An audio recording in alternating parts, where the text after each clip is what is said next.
There's nothing like being in the comfort of your own home. Everything always seems better when you're cozy in your current surroundings. Returning to Citizens Bank Park and returning to winning ways at home was the results in the homestand opener.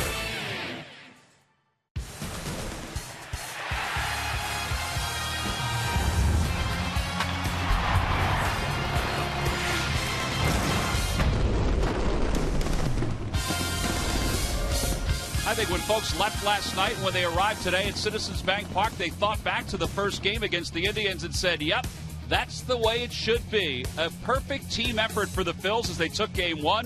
Now they get set to wrap up this quick two-game series today at Citizens Bank Park. Hi, everybody. I'm Tom McCarthy, along with Chris Wheeler. Last night was a team effort. There's no doubt about it. Timely hitting for the Phillies. Great starting pitching, and man, did the bullpen come through. They really did, Tom. When you consider Mike Adams was not available last night, and they had to piece it together at the end. They went with a lot of matchup stuff. They turned some switch hitters around. Jonathan Pettibone was pitching really well. He'd thrown a couple of hard ground balls, so they decided to go to Bastardo with a couple left-handed hitters and then the switch hitters. Then Justin DeFreitas comes in and has to face Reynolds. He's had two tough outs that he's gotten in a couple of games. And then here comes Jeremy Horst in for Brantley. Threw him a bunch of fastballs, got ahead in the count, got him out. And then Jonathan Papelbon in a non-save situation. First guy got on base, and then 1, 2, 3 after that.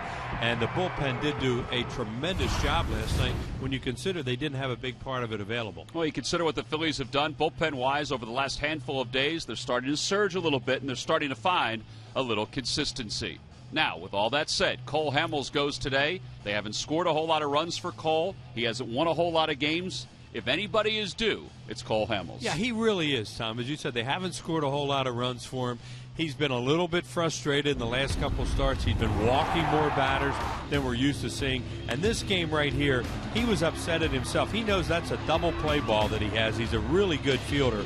So as a result, he's upset there. They play the infield back with second and third. If he'd have gotten the double play, they wouldn't have had to worry about it. And a run scores right there. He also could have struck out the pitcher who was batting at the time. Then a real good play with a runner at third. Parra right there bunts. Guy follows him in, scores, and those are the two runs that he gives up. Rich Doobie having a little conversation there with a young pitcher, not a young pitcher anymore, a veteran guy that he knows very, very well. Cole Hamels has won more games than anybody in this ballpark, but it has not been real good for him lately. You see his last 7 home starts since August of last season. His ERA over a 4. The Phillies have been outscored. The opposition's average a little bit high right there. And the team has not been winning games when Cole's been on the mound, either last year late or this year, and that's something that you know it's just going to turn around. Well, and you remember the number we said last night, 4 runs or more. The Phillies have won 9 straight, so they're looking for 4 runs today for Cole Hamels against these Cleveland Indians. It'll be Corey Kluber on the mound for the Cleveland Indians. He'll be opposed by Hamels, who's making his 9th start of the year. Hamels 1-5 with an earned run average of 4.18. Well, it's a chance to get away from school, maybe daycare. Business person special. It's a beautiful day here at Citizens Bank Park. Everybody's set to enjoy it.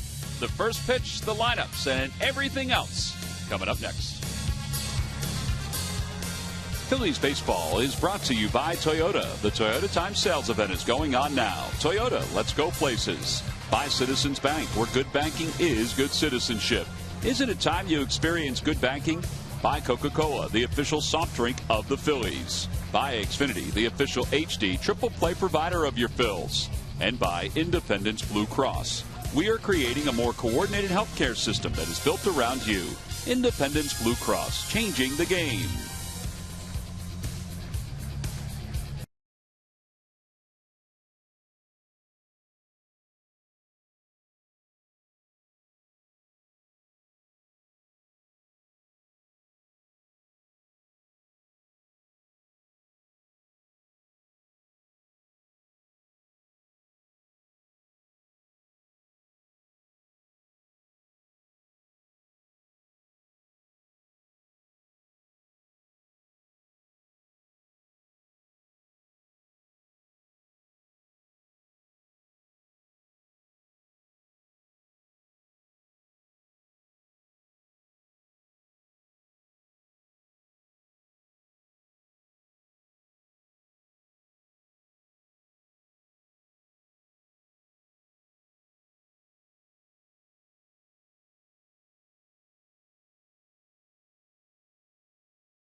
He's set to wrap up this 2-game set against the Cleveland Indians, whom the Phillies beat last night 6-2. Roster move earlier today, you may have heard about it already, but Carlos Zambrano's been signed by the Phillies to a minor league contract.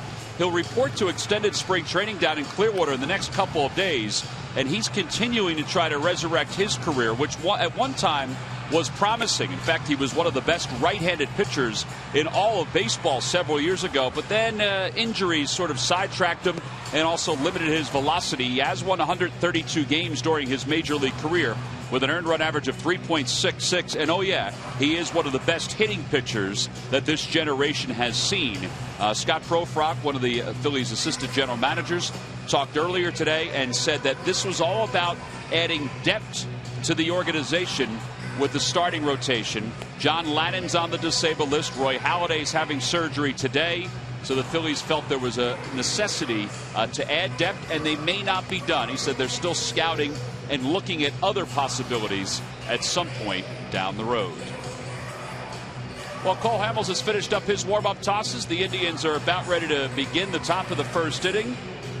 Drew Stubbs will lead it off. Let's take a look at the rest of their lineup, brought to you by Xfinity, your home for the most live sports.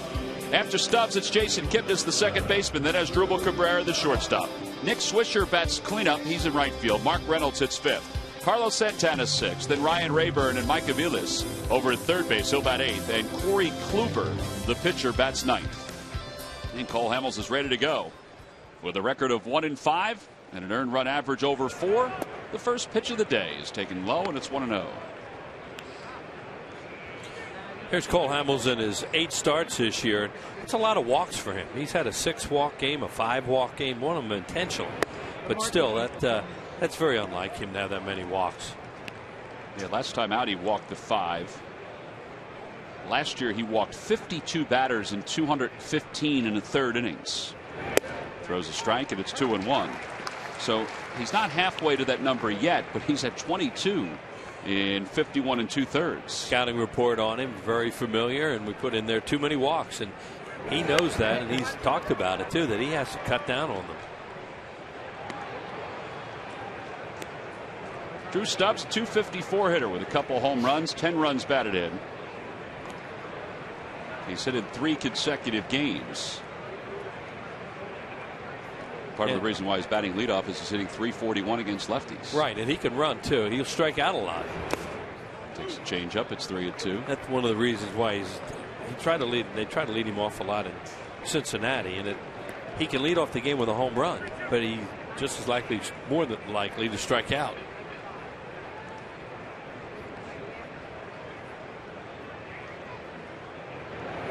Swing and a miss. He got it with a changeup.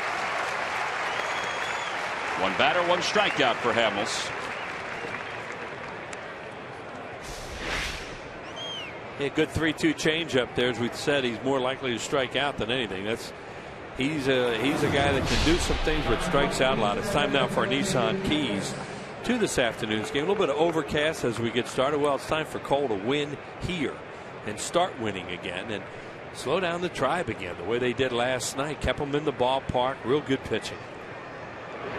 Kipnis takes on the outside corner a strike, and it's 0-1. These guys have been white hot coming into this series.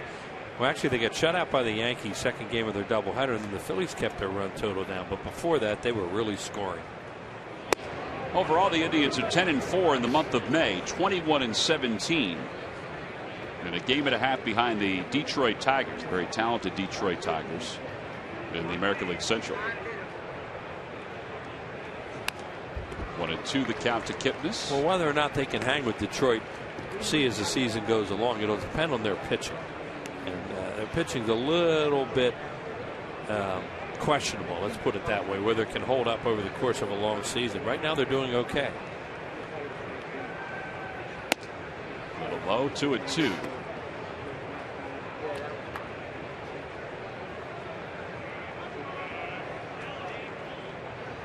To the Central Division, Kansas City 2.5 games back. Minnesota just 3.5 back. Ground ball foul.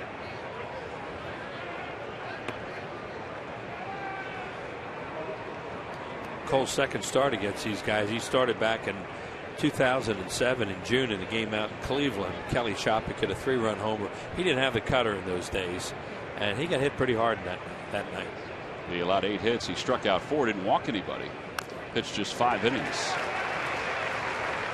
Kipnis fouls it off. It remains 2-2.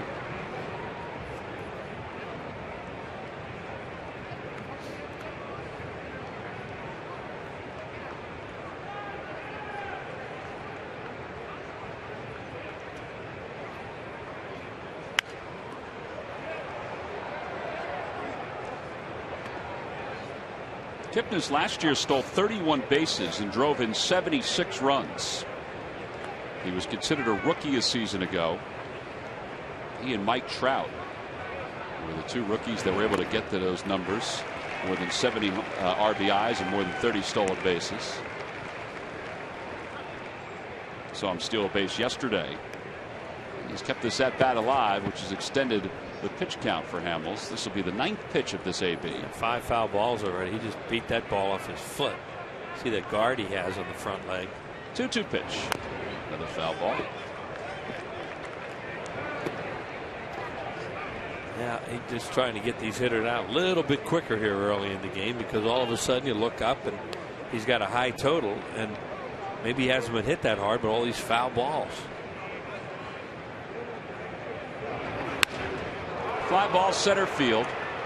Mayberry has room, and at the track makes the catch. 2 away.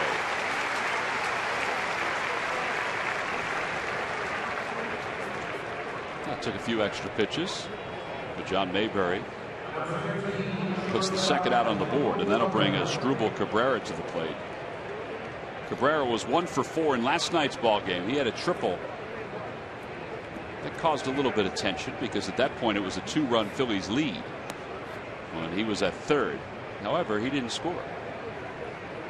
Phillies bullpen did its job last night. Yeah, and they were okay with him scoring, because it still would have had a 1-run game, a 1-run lead. But it was even nicer when he stayed out there. Up high, 1-0.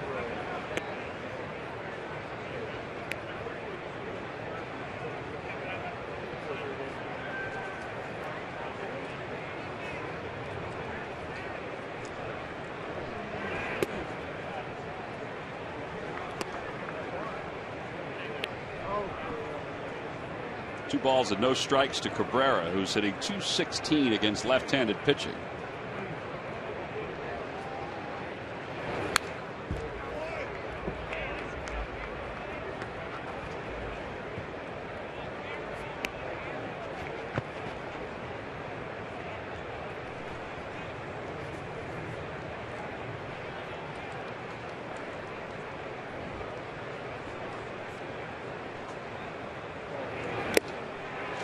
Fastball, 93, but it had some jump on it at the end. That's what he's had, though. He's had a very good fastball lately. And, you know, it's just amazing that he hasn't been able to win.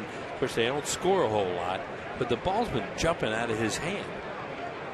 Yeah, the Phillies have scored 16 runs in Hamels' 51 2/3 innings. And he's off a changeup, 3-2, so he goes full again. Second time he's gone full in this inning, as Nick Swisher waits on deck.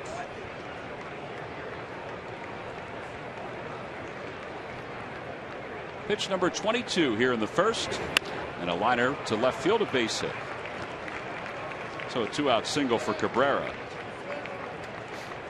It's his second hit in the series, and it'll bring Nick Swisher to the plate.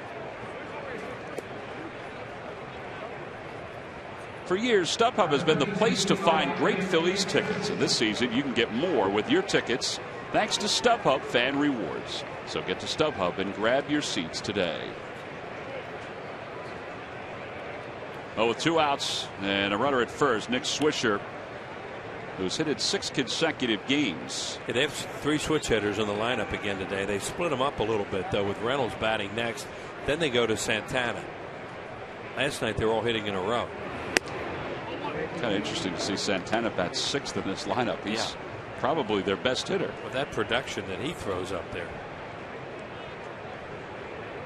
Want to know the count to Swisher. Swisher was 2 for 3 last night. Out toward left field, Dominic Brown is there. And Hamels does throw 24 pitches, but gets out of the first inning without any issues. No runs, 1 hit, and 1 man left. We go to the bottom of the first. It's the Indians nothing, and the Phillies coming up.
Is warming up on the mound for the Cleveland Indians. Let's take a look at Charlie Manuel's starting lineup.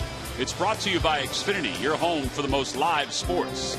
Leading it off at shortstop, Jimmy Rollins. Chase Utley bats second. Michael Young hits third, followed by Ryan Howard and Delman Young. Dominic Brown, the left fielder, bats sixth. Carlos Ruiz hits seventh. John Mayberry's in center field. He'll bat eighth. And batting ninth and pitching is Cole Hamels, of course.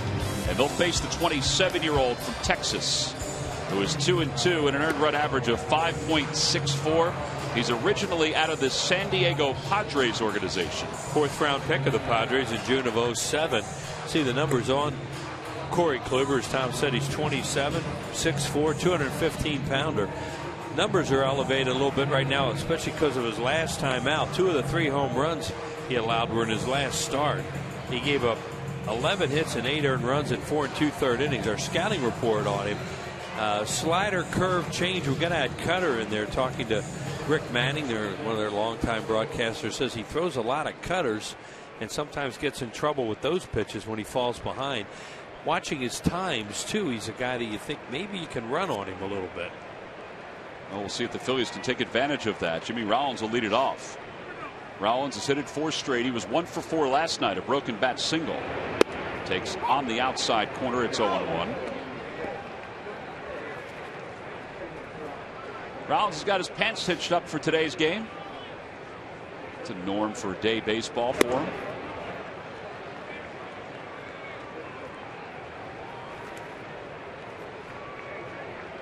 The hit Rollins had last night was his first against the Indians this year. He's 1 for 10. And he hits that one foul. That was a knuckler. Kind of surprising to see the numbers on Kluber, that the right-handed hitter's hitting .356 against him, and lefty's .267. I wonder why that is. Yeah, that's we're gonna find out maybe. Swing and a miss. And just as Cole Hamels began the first with a strikeout, Kluber does the same. Well, he's throwing a pretty good breaking ball there. You see Jimmy Rollins walk away. He's never seen this guy before, and he has 2 strikes on him, and he comes with a real diver right there. That's a good pitch.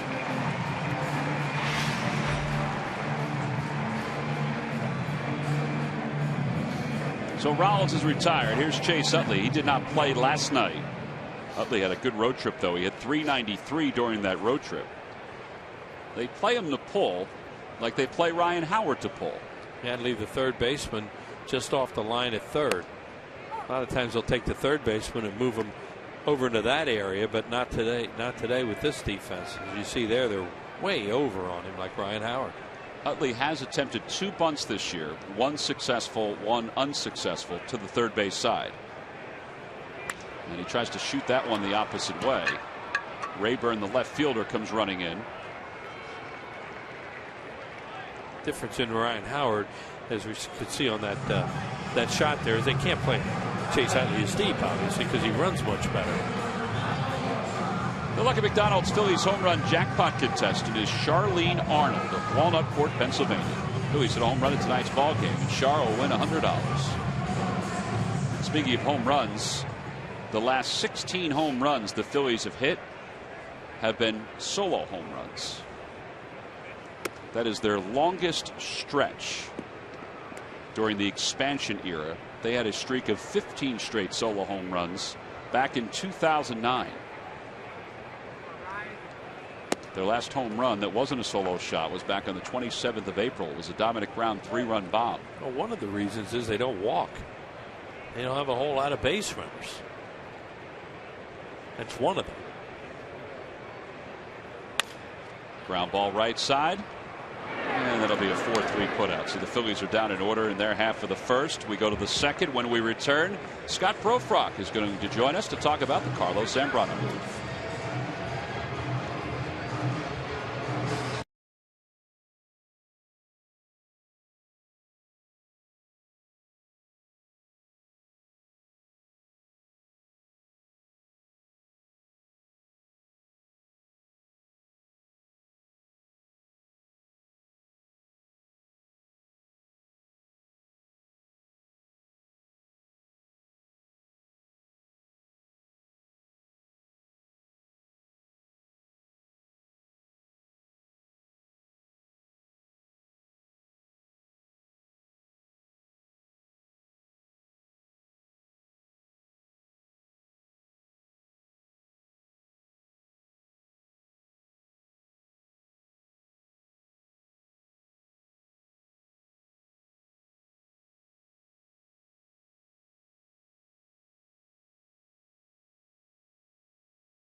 To do up against Cole Hamels.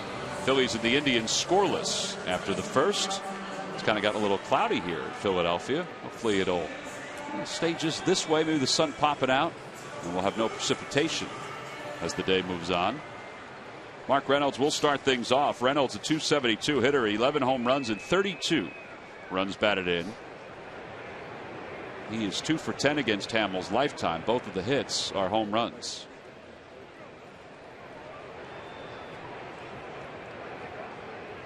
Well, we mentioned that Scott Profrock was scheduled to join us as we go to the second inning, and he is standing by with Murph. Murph? All right, thank you very much, T-Mac. Well, the process of making an organization better is never over, and with that, to that end, you guys signed Carlos Zambrano today to a minor league contract. First of all, tell us what you've heard about Carlos over the past couple months that made this deal something you're interested in. Well, it's kind of funny, Greg. I was in Lehigh Valley last week watching our AAA team play, and George Volandia was there. And we were talking, and he brought up, Carlos, and said, why hasn't anybody signed him? We were talking about it. And I said, well, we kicked it around a little bit, and I said, well, just send Ruben a text or an email, let him know what your thoughts are. And he told me that the guy pitched in winter ball, competed, and George was the general manager of the Venezuelan team in the WBC. He had him there, didn't have any issues with him. He pitched well, and the guy was just sitting out there, wondering why no one had approached him to sign him. And obviously we have a need with Roy's situation and landing on the DL, and it's just a sort of a situation where we can add some depth, which we weren't able to do in the offseason when everybody thought we had 5 healthy starting pitchers. So. Big picture wise, is there a timetable or what you'd like to see from Carlos? I mean, I know there's no scheduled time for him to be in Philadelphia, but what's the process for him at this point? Well, right now, Greg, he's headed to extended spring training. He will. Hopefully that ball is, there you go, Delman. Hopefully he'll be in extended. Throw some bullpens, work with our staff down there. We get a better gauge of where he's at. And then, once we determine that, get him out and get him pitching for one of our minor league clubs. So, and, I think it's a low-risk, high-reward type situation for us, similar to the Delman situation. So, it's like I said, we didn't really have the opportunity to sign anybody in that role in the offseason. And, once we lost some pitchers, the opportunity looks better. I mean, it was sort of a mutually beneficial situation. So. All right. Well, we appreciate your time. Thanks for that. Tom, not only does he make deals, he does a little play-by-play. So you better watch your back. Well, I'm glad that he was able to describe a catch by Delman Young. That's right. Because if he had left his feet or had bobbled it, then it would have got a little dicey. Carlos Santana hits one skyward in foul territory, third base side. Michael Young runs out of room. And it's no balls and 2 strikes. Carlos Zambrano, as Scott Profrock alluded to, pitched for Venezuela in the World Baseball Classic and did pretty well for them. There were reports earlier this week that he was going to sign with the Long Island Ducks in the independent leagues in the Atlantic League. But now he gets a chance to maybe get back to the major leagues with the Major League Ball Club. 26 home runs, Wheels. Well, he's always been one of the best hitting pitchers.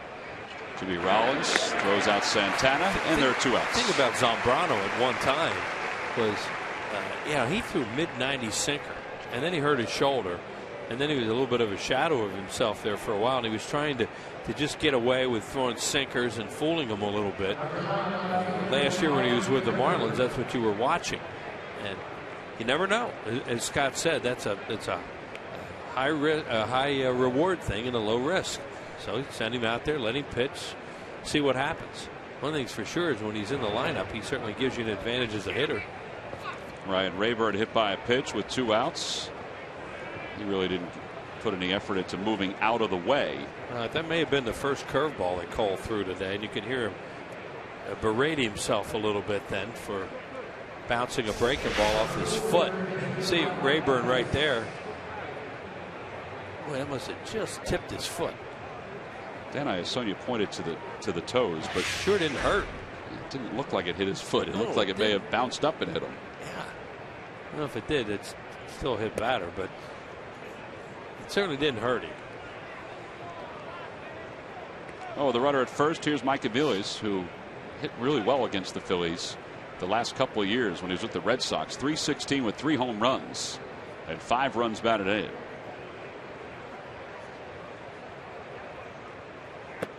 Low, 2-0. Just to give you the numbers on Zambrano to wrap up that story. For Venezuela, he had no wins, no losses, an earned run average of 4.9. 2 runs in 3 2/3.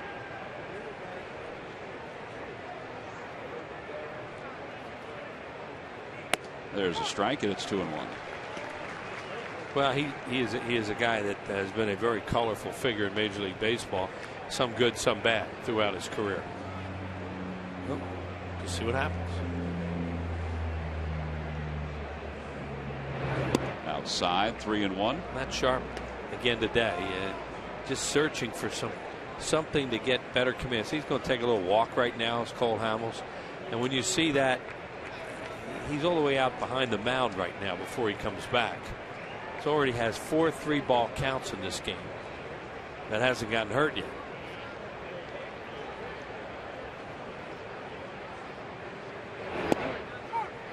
This is a guy with pinpoint control in many of his starts too. And now he goes to another full count.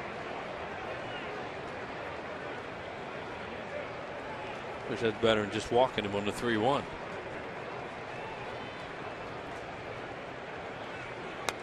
Off the end of the bat, and it remains 3-2. With 2 outs, Rayburn off and running on the pitch. 4 full counts. He had 8 foul balls in the first inning. He's had a few more in this inning. He's up to 40 already. That's just what the Indians want.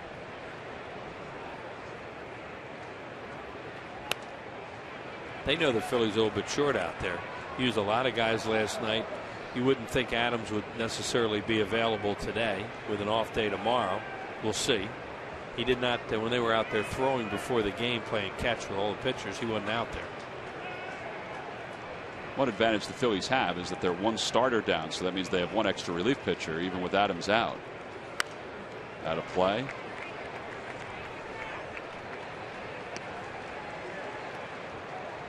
American League teams, boy, they will foul pitches off and walk and run up a starter's pitch count. That's just the way they play. They try to do it. This is the 9th pitch of this at bat. Outside, ball 4.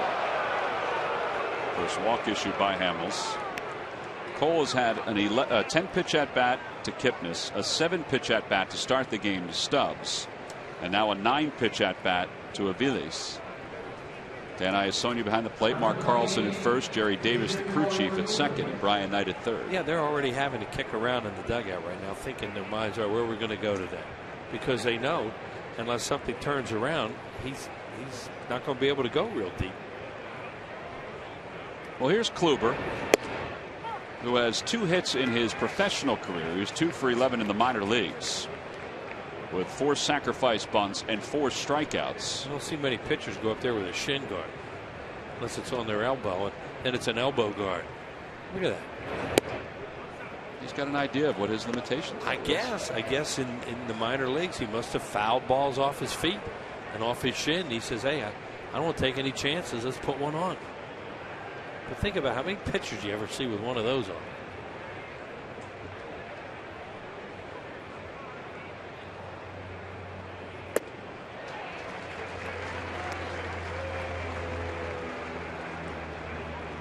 Honestly, he's bowing a little bit, but he's got a pretty good setup and a pretty good swing.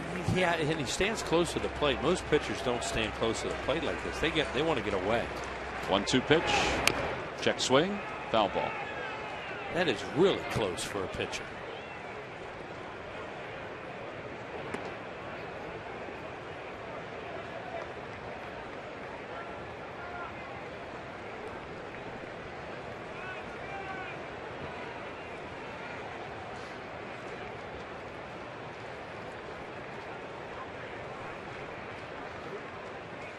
Line drive, foul.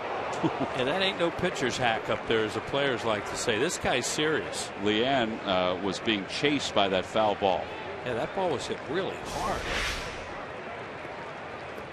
You don't just want to throw him a strike like that again, a fastball down the middle. And that's a good swing. And most pitchers, when they foul the ball off, it goes the other way because they're late. Check swing. Did he go? No. Tried to fool him with a changeup after that fastball down the middle and missed. And he didn't swing at it.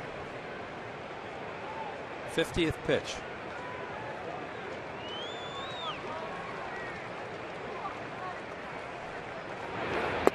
Inside. It's full 3-2. The runners will be off again. Well, that swing really got both the pitcher and the catcher a little wary there because they backed up changeups to him.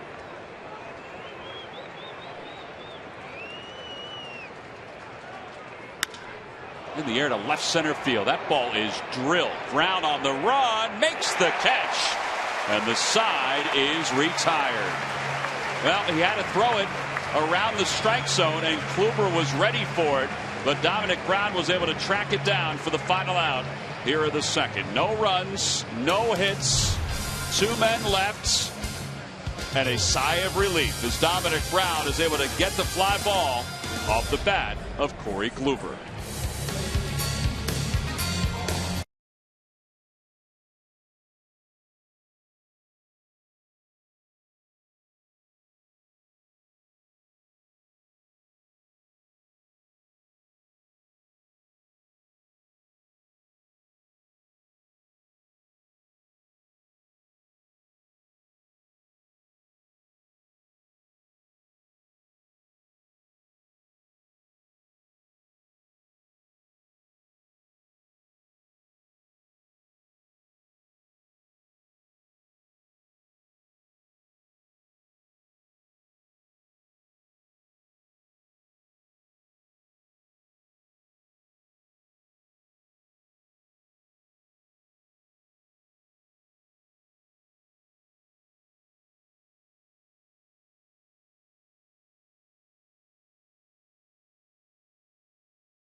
Here at Citizens Bank Park.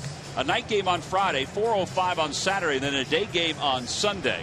A reminder that Sunday, Wistar Institute Melanoma Awareness Day, presented by Independence Blue Cross and Citizens Bank. A free Phillies floppy hat to fans 14 and under. To get your tickets, go to Phillies.com. All right, Wheels, we just did a little research about Corey Kluber when he was at Stetson. Apparently he didn't bat when he was at Stetson, but somewhere along the way he batted. Yeah, I mean, he had a really good setup. He was right on top of the plate. He had a shin guard, and he was taking some hacks to the point when he fouled that ball off so hard they decided to back up changeups, went to 3-2, and he almost doubled. It's a good play by Dominic Brown. Thankfully, that ball had a lot of hang time. Well, he took a little extra time getting out to the mound.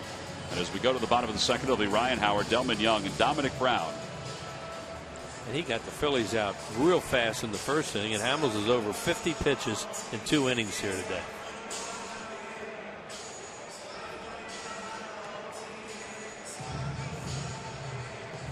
Today's game is also available in Spanish. Just use the SAP button on your television or change the language through the menu on your cable box. I don't know if he speaks Spanish, but I like his hat. One of those old FUD hats we gave away a few years ago. Similar, yeah. Ryan Howard waves at the first pitch. It's 0-1. You know what they really, you think they go up there and recon a little bit on this guy, not having faced him before, but everybody's up there just ripping at him. And maybe it'll turn out just fine. Ryan rolls over on one to the right side. And 4-3 on the putout. 4 up, 4 down for Kluber.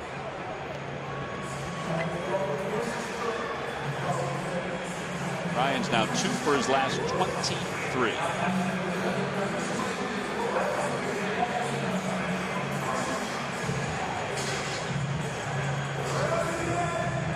That'll break Delman Young up. Young was 0 for 4 in last night's ball game.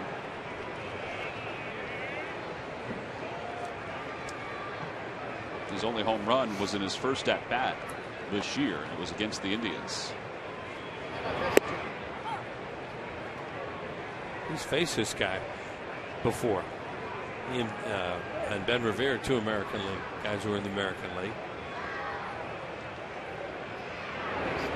Swing and a miss, 0-2.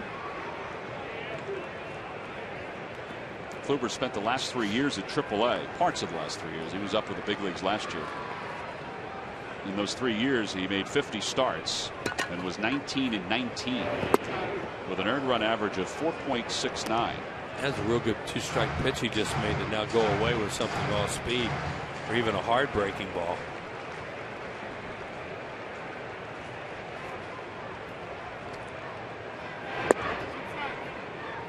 Just missed outside, 2-2.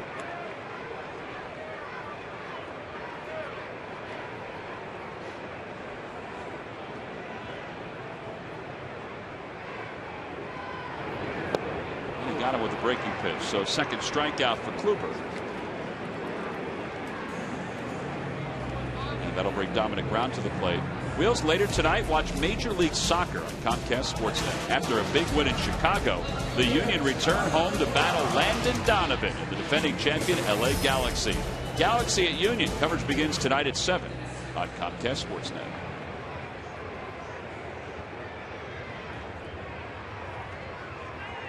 Dominic Brown, 7 home runs. That's tied for the team lead. 19 runs batted in.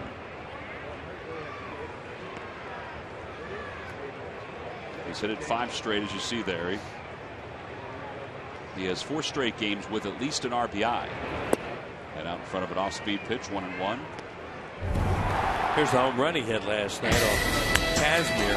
Fastball, a little bit middle in. You see him just turn away from it. He knew that ball was rocketed towards the seats.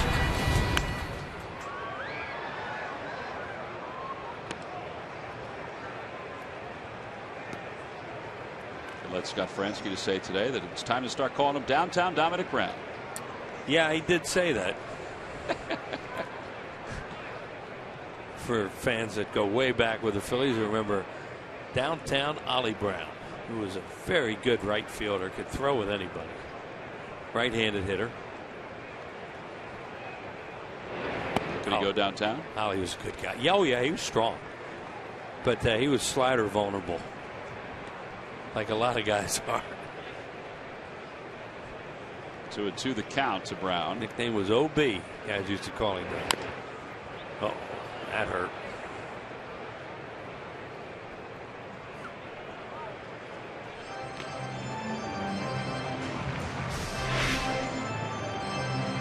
Take a look. Ow. That one went a long way. Below the shin. Yeah, that went a long way, too. He'll probably come down and in now after that. It's usually what happens. Yep. Cruel game. Do that to your foot, and normally they'll come right back in there again. Say, go ahead, swing at it again if you want.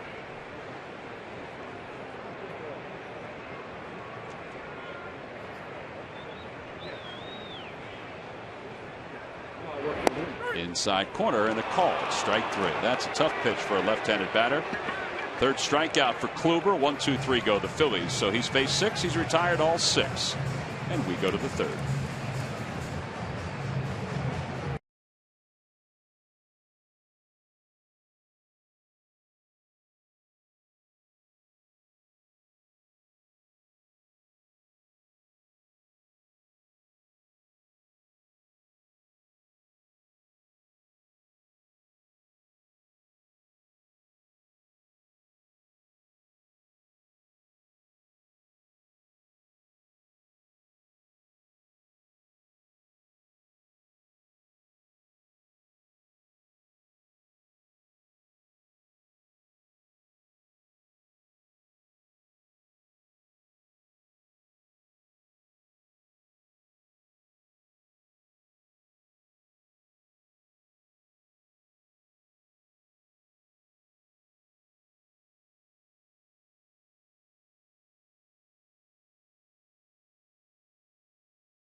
On to Phillies.com. Go to the fans section for all the information.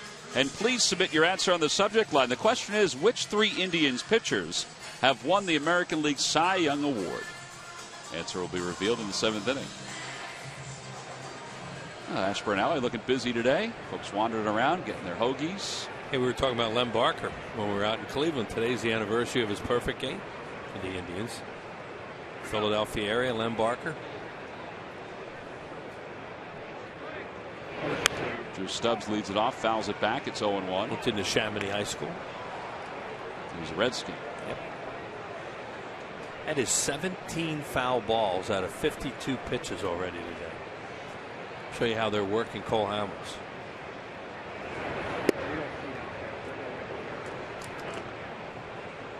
And Sonia will call high strikes too. We see a lot of him in spring training.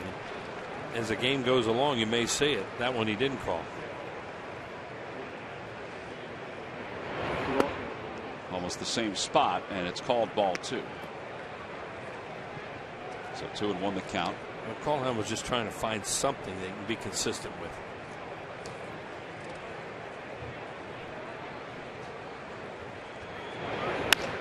Liner to right field. Delman Young is there.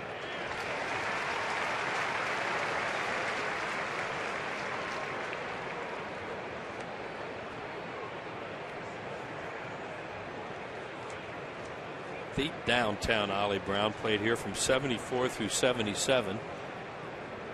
He had 71 assists in his major league career. Talk about how he could throw. Hit 102 homers. 102 homers, 454 RBIs.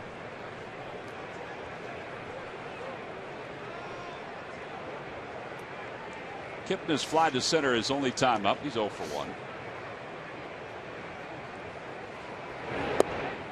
Once in a while, we just have to thank Carl Graber for the great stuff he gives us. You bring up somebody's name, next thing you know, there's stuff in front of you. And sometimes it even backs up what we're saying. Usually the stuff that's in front of them is French fries or in this case, blueberries today. I don't want to go there. Just want to stick with the information he gives us. There's a strike, 2-1. Carl, who won 3 Cy Young Awards with the Indians? He's already got that answer. I think 2 you'll get pretty easy. You might get all 3 easy.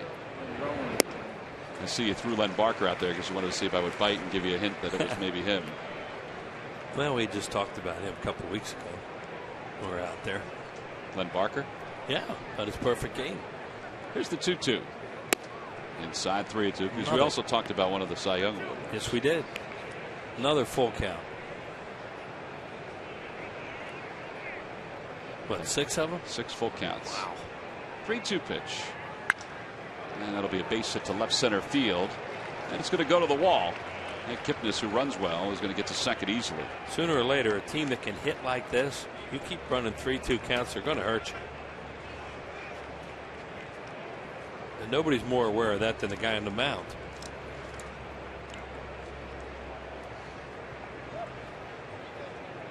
And we take a look at that extra base hit right there by Kipnis. We look at the Mazda leaders. And the Indians are sitting atop the American League in slugging percentage. The Rangers have been somewhat surprising this year with their success level because they've lost so much. They lost Michael Young. They lost Josh Hamilton, their second. Red Sox third. The Tigers and then the Orioles. They have to pay attention to Kipnis now. And Cole Hamels, or Chase Utley just yelled in at Cole Hamels to look around because he will go with 1 out. Cabrera fouls it back. It's 0-1. Good job by Utley to make him aware of the fact that you have a base stealer back here and there's 1 out, and that's the time when you go.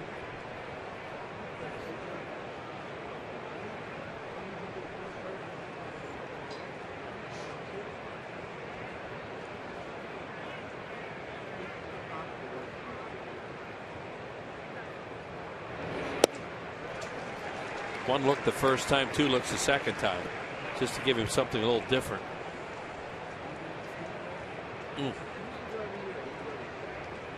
Wow, what a difference.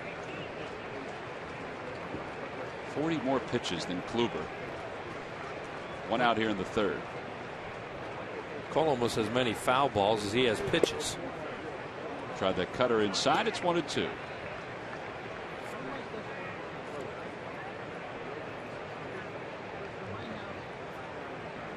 Think about why American League games go so long. They have 9 hitters in the lineup, and they do a lot of what you're seeing here today.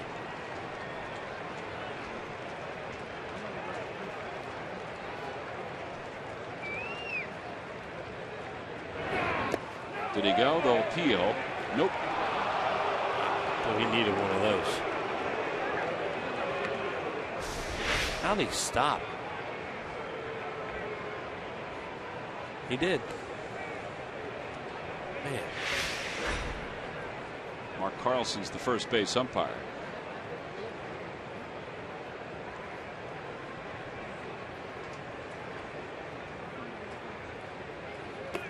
Three and 2. So the 7th full count for Hamels today. Nick Swisher's on deck.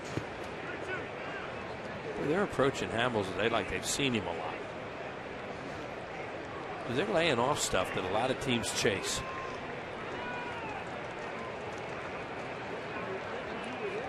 Outside, ball 4. Second walk issued by Cole. And he's dealt with a lot of base runners, obviously, in these first 3 innings. Well, he went change up there. And that one missed by a lot, not even close.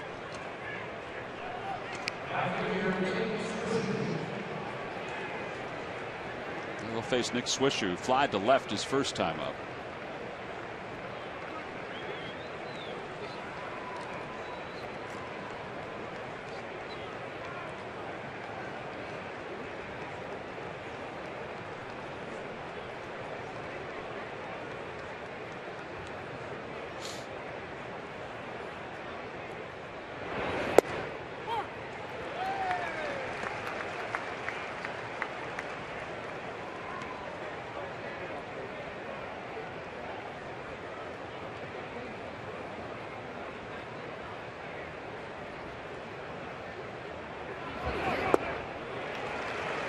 think he outfoxed him with that pitch.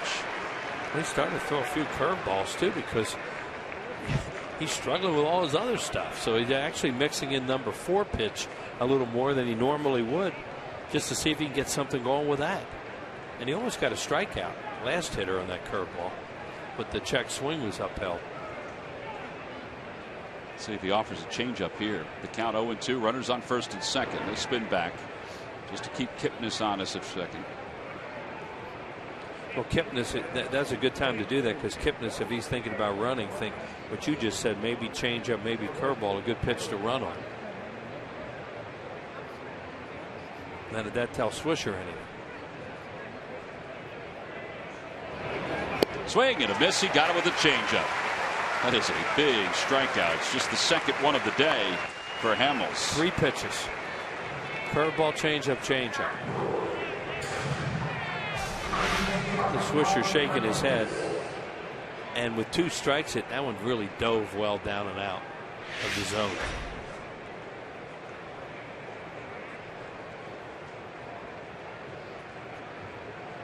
Still have to deal with Mark Reynolds. Yeah. Reynolds is 5th in the league in RBIs, tied for 1st in home runs. First pitch, look out with him. Throw him a change up, and it's 0-1. And he wants that first pitch, so you don't want to throw him fastballs in the zone early. Looking, hurt his shoulder a little bit. He swung so hard at that. By the way, if you've noticed the knocking in his first couple of games, these 2 games against the Indians, our crowd mic is right down near the Indians on deck circle. Yeah. And Carlos Santana, every time he's getting ready to swing that weighted bat, he's banging some clay from his spikes. They're asking for time for Reynolds right now. He hurt himself on that swing. It's something with his left arm. Might be his shoulder, left shoulder. Yeah, it was. You could see him as soon as he swung, he started windmilling it a little bit. Maybe it's one of the dreaded obliques. Now they're looking at his arm. Yeah, well, that's what it looked like from the beginning. See right there? Now watch him with his left arm, what he does right away. Now he walks away, and now there he goes. Well, he did something with his shoulder, it looked like. Last year he was on the disabled list. For the first time in his career, it was an oblique injury. Well, a lot of times when they get the oblique, you think it's a shoulder because they start moving the arm around like that. I'm sure they right away thought, oh no.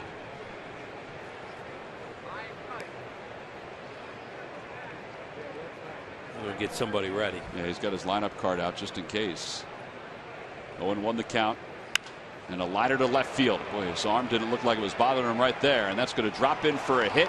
A 1-hop off the wall. 2 runs are going to score. And it's 2-0 Cleveland. Threw him a pitch inside that he could reach. You know, you think you would have stayed away from him there when he's having trouble swinging to make him extend.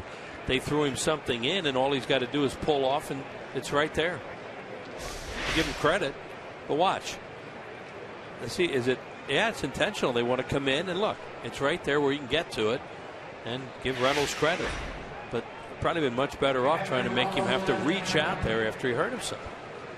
Well, that ends an 0-for-9 stretch for Mark Reynolds. It's 2-0 Cleveland. Carlos Santana is the batter, and it's still a runner in scoring position.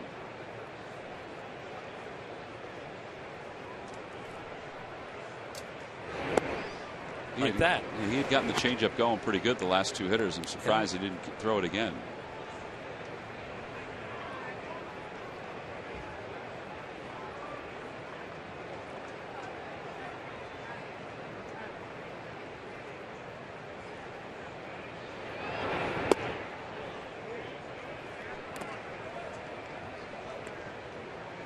Remember a game where Cole Hamels had 2 out in the 3rd inning, has 74 pitches.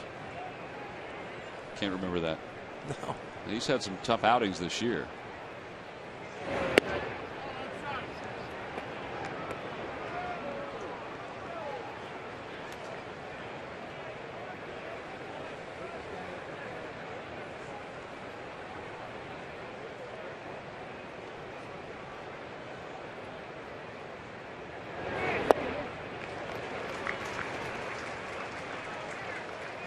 Toyota Major League Scoreboard. The Padres lead the Orioles 4-1. Will Venables off to a pretty good start for San Diego. He has a double and an RBI today, 2 hits overall. That game down in Camden Yards. The 2-2 pitch. And that's a hot shot towards short. Grabbed on one hop by Rollins. Gets his bearings. Throws out Santana.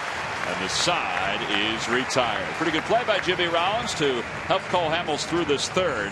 The Indians do score 2 on a double by Reynolds. We move to the bottom of the third.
And drive today only during Nissan's Sign and Drive event. Shop at ChooseNissan.com. By Thomas Jefferson University Hospitals. Call 1-800-JEF now for an appointment. And by Xfinity, the official HD triple play provider of your Phillies.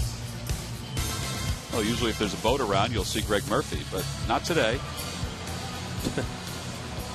Kelly Drive, Boathouse Row, one of the most beautiful spots in the city. You get down the Schuylkill Expressway and look over at Boathouse Row at night, all lit up. That is just gorgeous.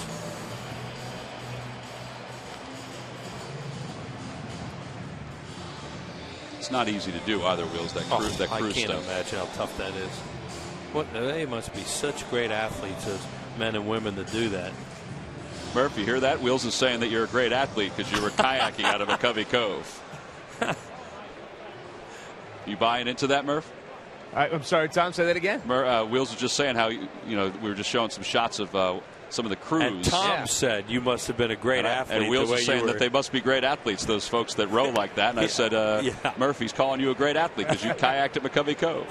Let's go with the great athlete. Yeah, absolutely. You know, I did a little rowing back at St. Joe's. Oh, here we go. A very little, but I did a little. Were you over there on Boathouse Row? I was. Boy, that's neat over there, isn't it? It's beautiful over there.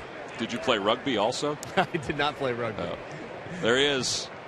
Out of McCovey Cove with technology at hand.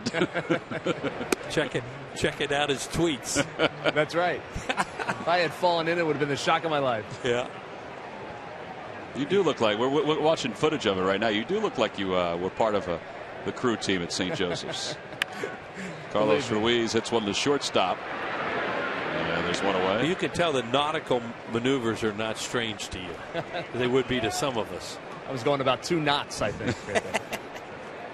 Well, one out here in the third, and John Mayberry will be the batter for the Phillies. Mayberry making his 24th start. He was the hero last night, the offensive hero, 3 for 4 with 3 runs batted in. Phillies are looking for their first hit. Yeah, off a guy that just got tattooed by the Tigers his last time out. Cabrera and Fielder got him for long balls. Yeah, Corey Kluber has an earned run average of 9.6 over his last couple of starts. Got to go once through the lineup, Tommy. That'll be all right. 2-0 the count. A little recon going on right now. I come back here and you'll see. You and Sarge have made it happen. Oh, there you go. First hit of the day for the Phillies. John Mayberry rips a clean single into left. And now they'll try and get a 2-out run. Cole attempt to get a bunt down and then bring Jimmy Rollins up to 2 outs. That's their first hit.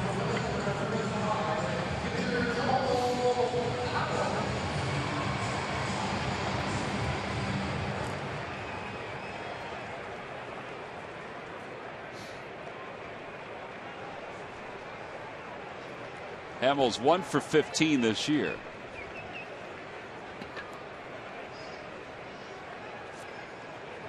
And he bunts back toward the mound. Kluber looks at second. The sacrifice successful, and the Phils do have a runner in scoring position with 2 outs. 1-4 on the putout. MLB.TV celebrates 11 years with new low yearly prices. Watch every out-of-market game live on over 350 supported mobile and connected devices in HD quality with MLB.TV Premium. Visit MLB.TV today. MLB.TV, baseball everywhere.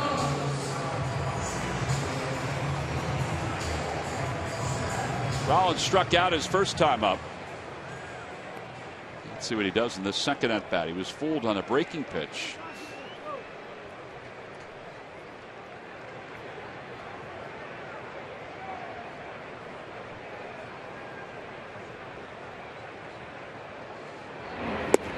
He fooled there on a changeup. It's 0-1.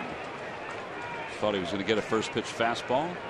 Boy, Swisher's really cheating in on his pull side right now. Very surprised. In right field. He is so shallow. I must think he's still at Yankee Stadium. That's one of the oddest sights I think I've ever seen. And he lines one into right field, a base hit. Swisher slides to knock it down. Mayberry will score, and the Phillies are on the board. It's a 2-1 ball game. Maybe by playing shallow, he was able to cut it off. I don't know. Yeah, cut it off or had more of a chance to get by him for a double. It was hard to tell as shallow as he was. Anyway, looks like Jimmy hit the pitch that struck him out in the first inning. Hit a breaking ball right there. Yeah, man, he was shallow. Well, he's shallow again forever. If he's deep, you know, he's going to catch that a lot easier and cut it off. I think backed up a little bit for Chase. Yeah, he just backed up. Yeah. There's your recon bit where you kid around about it, but you know, you haven't seen a guy and he knocks a pitch, gets you with a breaking ball that first time. You have a better idea of what you may see the second time. And he nailed that one. We talked earlier about his times are a little high too, so you know, I'm sure they've discussed all that and think, well, maybe they could run on him. This is the first time they've had a guy over there that he would even think about it.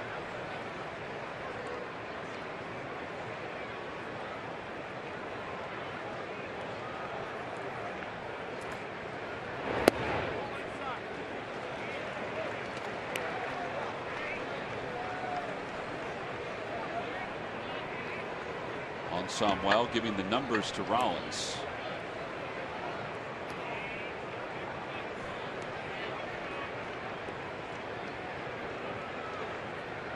One ball, no strikes to Utley.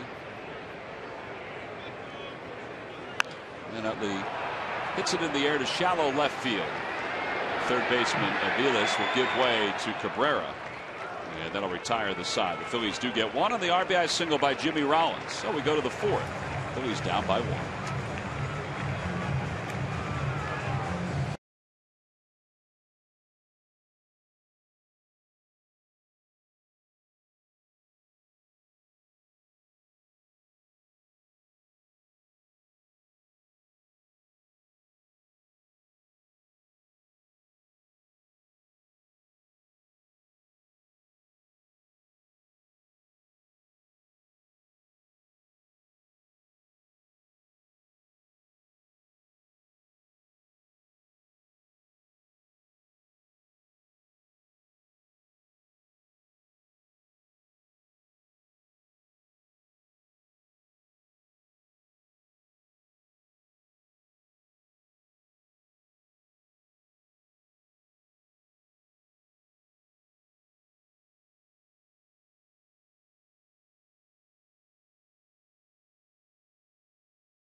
K-Cups delivered in all the flavors you love. By who?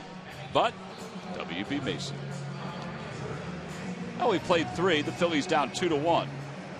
And Cole Hamels will begin the 4th with 6 full counts to his record.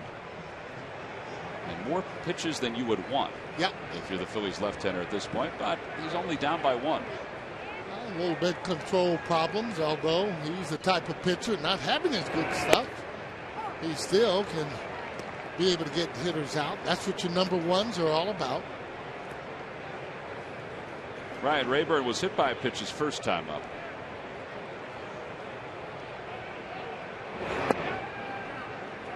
A little low, and it's 1-1.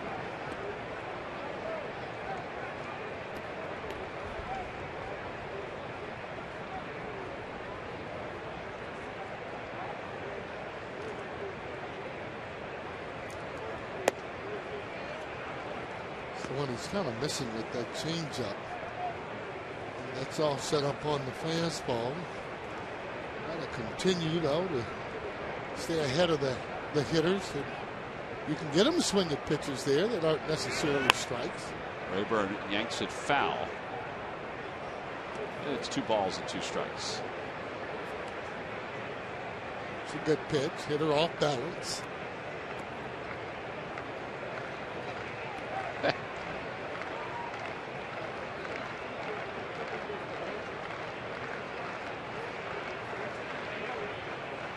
Got him with a changeup.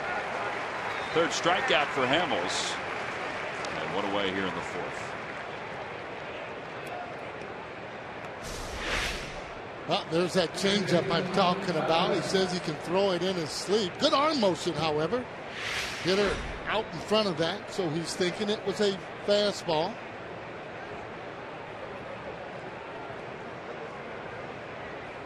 It's easy to say that Hamels just needs really quick, really easy inning. It's not going to be with this batter. Aviles lines one to deep left field, and that one is gone. It went in and out of the fan's glove. And he spent a series here last year with the Red Sox and hit 1 ball after another hard. And he just blasted his 3rd home run of the year. It's a 3-1 ball game. Well, there's a point that I'm trying to make. Not necessarily trying to hit the ball out. Just trying to hit the ball hard. You can tell, however, only 2 home runs up to this particular swing. But he just met the ball. Look at that. You can see exactly. Great shot. Seeing that ball hit the bat. Line drive. Kluber flied out to left his first time up. It was a long at bat. And he takes a strike. That's the pitch he needs to get over. That's a fastball. That ball there down and away. Less damage again when hitters are hitting that ball.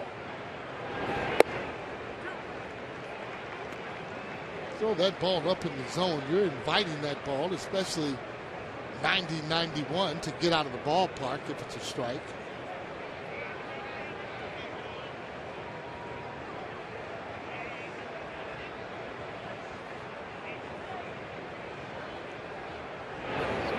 And he gets it with a curveball, so he threw all 3 of his pitches. Fastball, cutter, curveball, 3 of his 4 pitches, I should say. He didn't throw the change. 4 strikeouts for Hamels. Wednesday, May 29th, the Phillies will take on the Boston Red Sox at the start of a 2-game series. Both those ball games are at 7:05. On Wednesday, all fans 14 and under will receive the W.B. Mason collectible Phillies truck. Make your plans now. Order your tickets at Phillies.com. And now with 2 outs, Drew Stubbs, who's 0 for 2. Takes a strike at the knees. It's 0-1. A lot more aggressive right now, but this is the way he needs to pitch.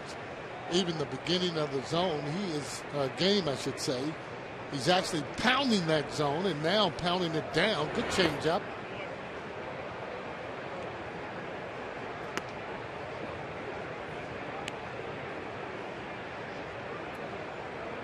Sometimes you talk about Cliff Lee and throwing too many strikes, and that's just too many maybe hittable strikes at times. He's getting it and throwing it right now. On the Toyota Major League scoreboard, an American League matchup has the Astros leading the Tigers 5-4. J.D. Martinez, a home run, 3 RBIs. As Hamels delivers high with a curve, it's 2-2.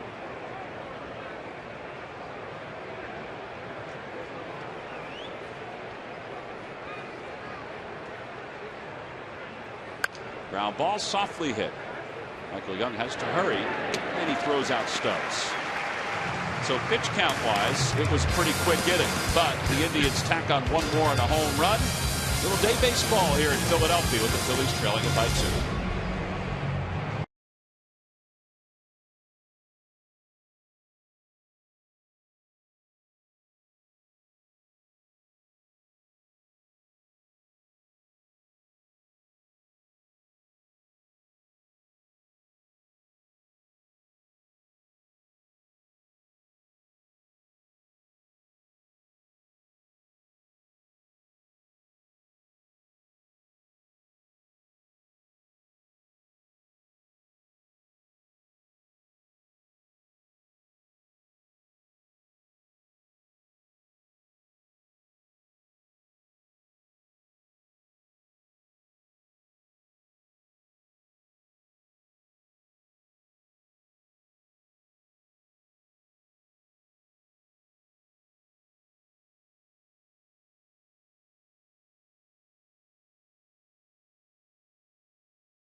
On now, Toyota, let's go places.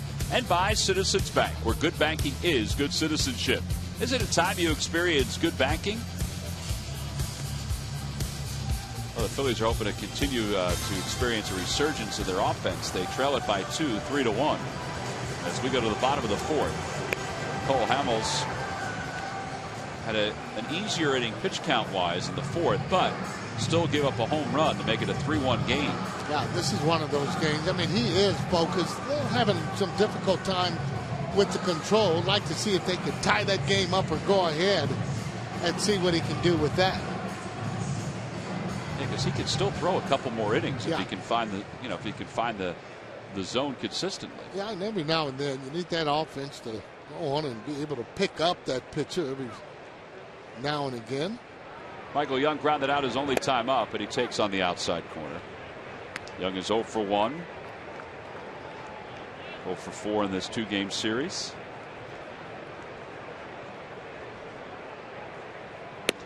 Oof. Tell you, that was really 2 good pitches. Starting him off with a slider on the outside part of the plate, then a hard sinker just about in that same place. He can get it up high or throw the ball away in the dirt. Ooh. Boy. Only veteran hitters get that call. Pretty good pitch, wasn't it? It was a good pitch. Kept tailing away from the bat.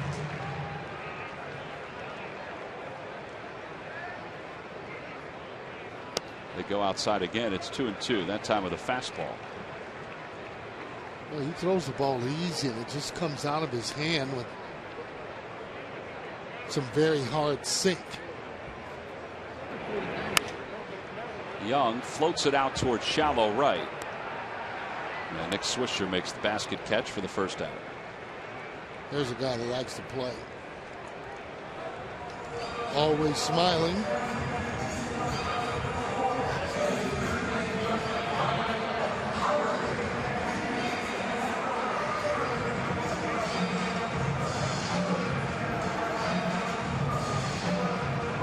Ryan Howard grounded out his first time up.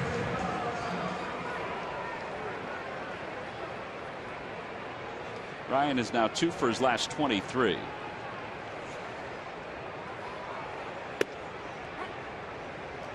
Tough pitch. Tough pitch to hit. And that's the other thing. We talked about that early on a couple days ago. Ryan Howard in swinging. I mean, he's getting tough pitches called on him. And then when you're not really swinging good, it just makes things even worse. He always seems to be hitting with no balls and 2 strikes. It does, doesn't he? Yeah. It's, I know he's 5th in the league in strikeouts, so he has a tendency to strike out. There's no doubt about it, but he's very rarely ahead in this. Look, he goes after a high fastball, and the home plate umpire, Dan Iasonia, says he went around, but it seems like he's always 0-2. And there's the good point where you get the early strikes on him. You don't have to throw a strike. Gets the call on a check swing. There again, too, though, if you know the strike zone, you know if that ball is above your hand, you don't have to even offer at it, but that's what a slump is all about. Well, you get out of that slump, too, by being able to recognize whether or not balls are strikes. But I got to tell you, though, he's been on the black a lot here so far.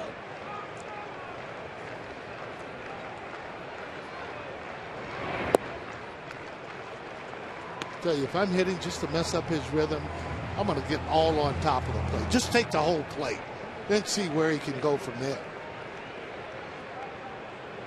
Well, it goes back to what we've talked about many times, is that hitters in this day and age don't normally do that. They stay in one spot. They'll stay in the same spot, whether or not they're 0 for 100 or being able to hit. Getting 30 hits out of 100. They just stay in that same place.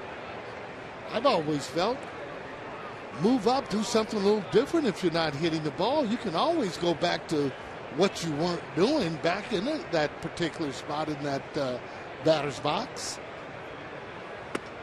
He tied him up again, and Delvin Young is down on strikes. Well, he just got Young and Howard on pitches that were out of the strike zone because he worked ahead 0-2. We've completed 4 here in Philadelphia.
Cole Hamels will face Jason Kipnis as Drupal Cabrera and Nick Swisher.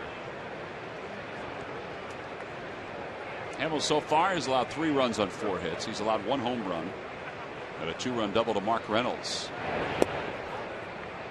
Sarge, what do you make of Kipnis and the way he starts his at bat? Watch this. Look, ready? Zoop, and up. Doesn't really matter where you start. That's just feeling comfortable.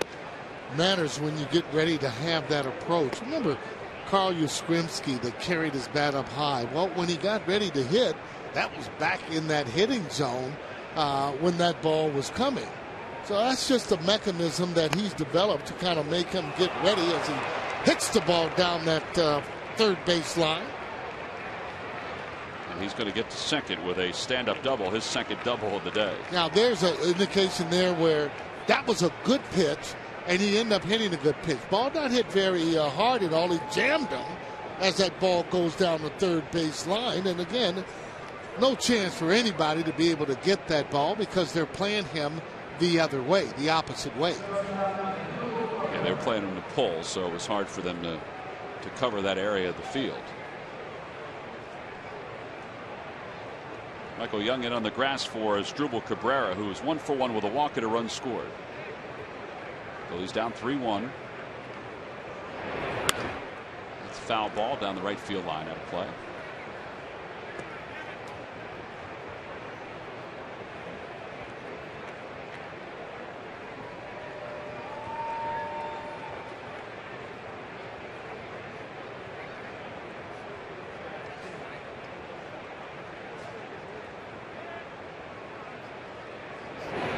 Bunts in the air. Hamels tries to make a diving play. Can't. One hopper in time to get Cabrera, and the runner holds up at second.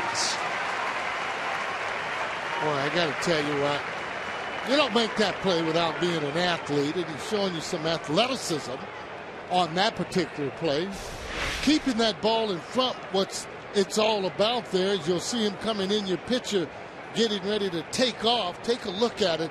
As he dives for that ball, if it gets by him, well, everybody's going to be on. He keeps it in front, almost had it in the webbing, but here's a good throw. One hop, the throw long enough in order for Ryan Howard to see it and make a fine play out of it. One big out. Here's Nick Swisher, who's 0 for 2. Well, just a good play all the way around. I mean, even in knocking it down, if he had gone to third, I think he would have had him there because he actually took a look at it. It's just a good play all the way around. Take a look at him. Right before he throws, he takes a look over there at third base, and then he throws the one hop right on his knees. It's a good play. He got Swisher to strike out his last time up. He's flied out to left, struck out. Yeah, other thing, too, about that play, your third hitter, you don't want him doing that. No. You want him swinging the bat, especially when you're ahead. If it's tied, maybe 1-1 going into late innings, maybe. But other than that, don't want him to do that. Swisher sends one in the air to left field. It's deep over toward the pole. It is gone. A 2-run home run just inside the pole, and it's a 5-1 ball.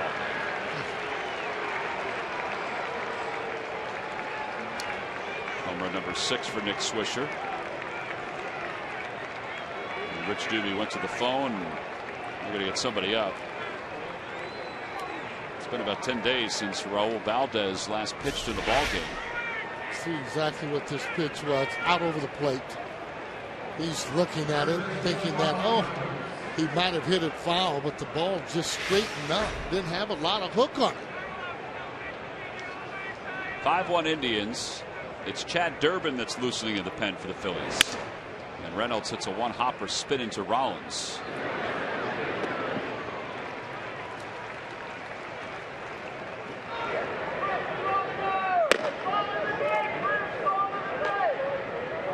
So Hamels now at 100 pitches as Durbin fires. And Carlos Santana's coming up. Coming up at 5, part 2 of Michael Barkan's exclusive conversation with Chase Utley. Plus an interview with 4th-round draft pick Matt Barkley. And the latest from Eagles minicamp. Stick around. It's a great lineup on Philly Sports Talk. Bernard Hopkins will also be live in the studio tonight at 5 right here on Comcast Sports Network.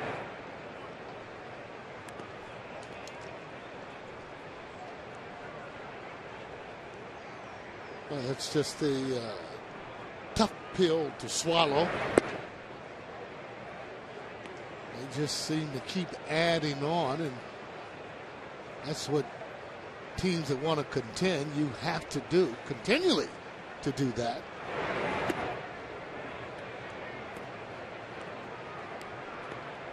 Like Phillies, they're fighting for respect here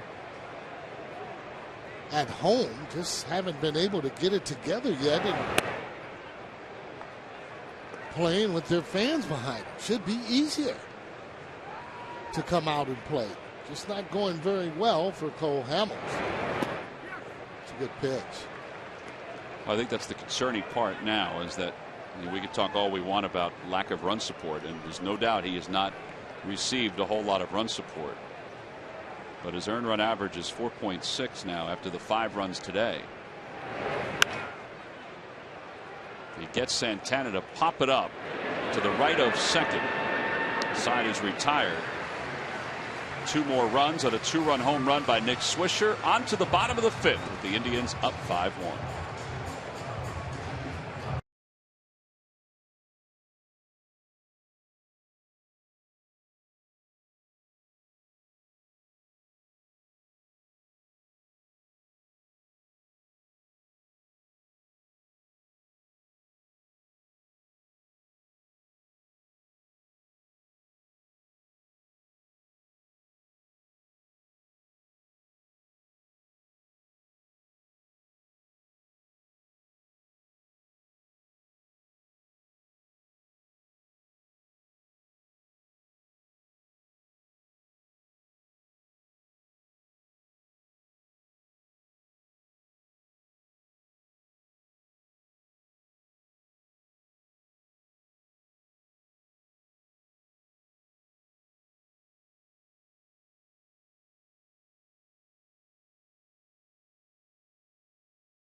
Three-game series against the Milwaukee Brewers. On Friday, it's Comcast Fanatic About Reading Night, a free Fanatic children's book for fans 14 and under.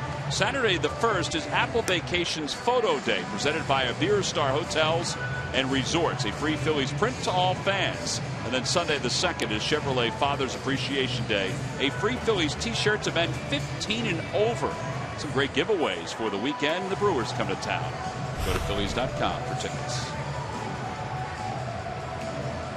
Well, the Phillies have to find a little offense right now. They haven't managed a whole lot against Corey Kluber, the 27-year-old out of Coppell, Texas. And this isn't just happening against one particular pitcher or one style. This is in and out on different pitchers. There's some pitchers that have pitched against them. They should be able to handle it. It's just no question about it. And it has not been happening for whatever reason it might be. Timing. Hitting the ball right at them. They got to do a better job. What's your thoughts about today? What's the issue today? Well, just not getting hits. I mean, obviously, and being able to score runs, but even in having a little momentum, not able to keep it. There's a swing there that, again, more of a long ball type of a swing, as opposed to, okay, guys, we need base runners. Shorten up your swing here. We need walks. We need hits. And a bad example because he has been hitting the ball hard consistently. But again, you got to be able to shorten that swing up, and you got to feel it as a team.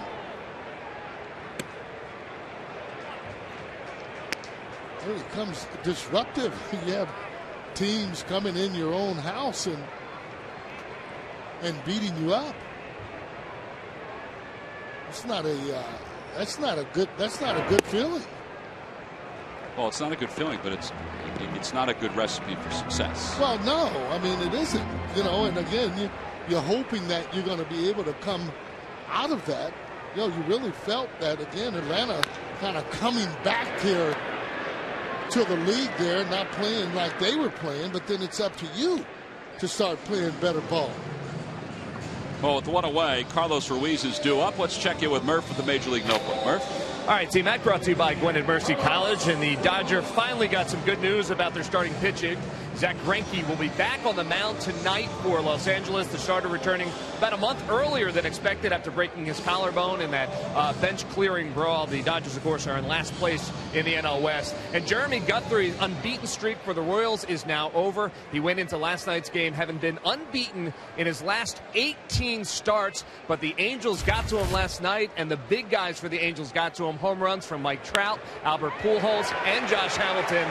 And Jeremy Guthrie's unbeaten streak is now over, guys. So certainly a very impressive unbeaten streak at 18, but it's now over.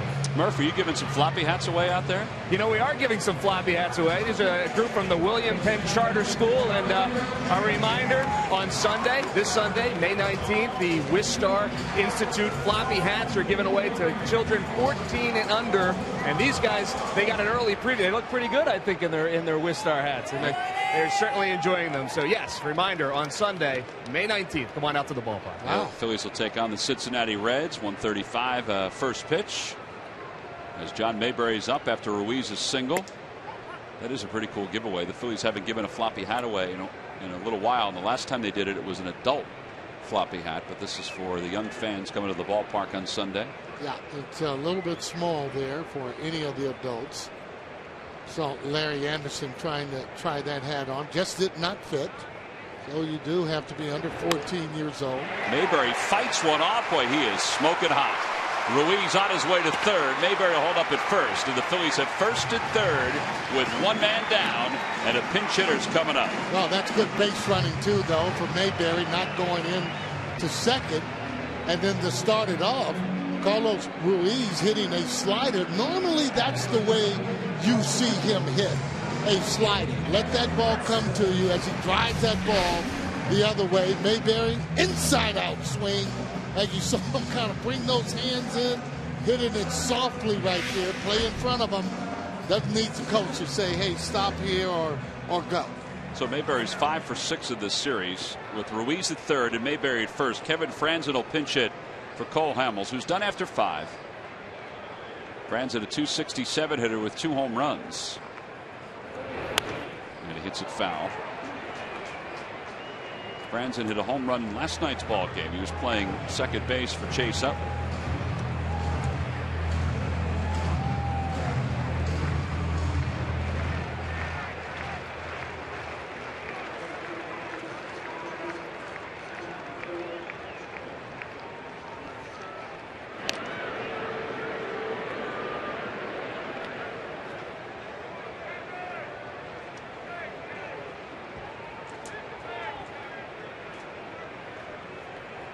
When you go over your card in this situation there,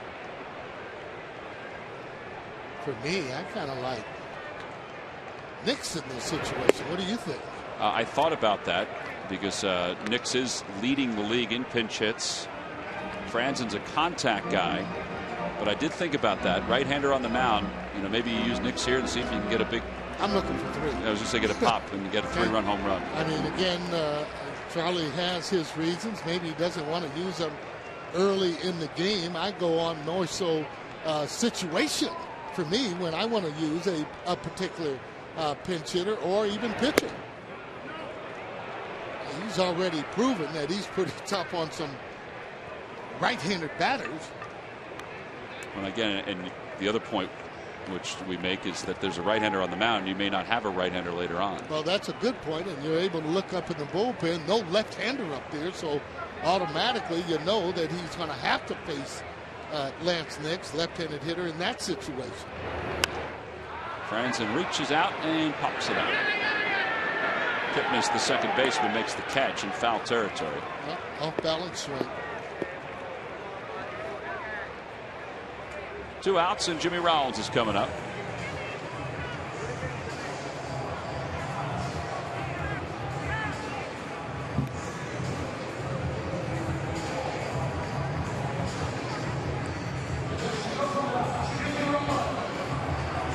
A lot of times, too, you'll say, hey, what's wrong with the offense? But those situations you have first and third, 1 out, you're down. You got to be able to get that guy in some kind of way. Well, he still has Ruiz at third and Mayberry at first. Rollins has the RBI today. Got a chance to pick his teammates up.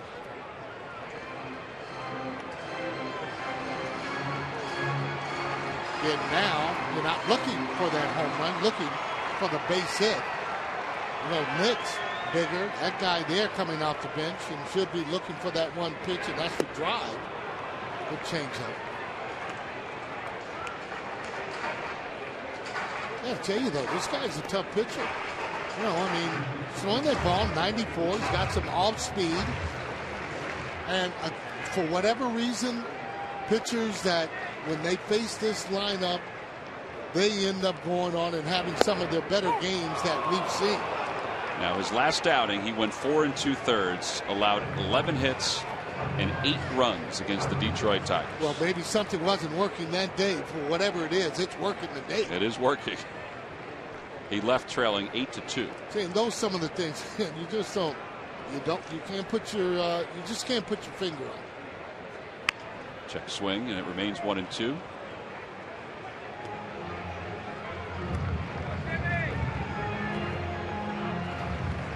Just cannot seem to get any momentum going.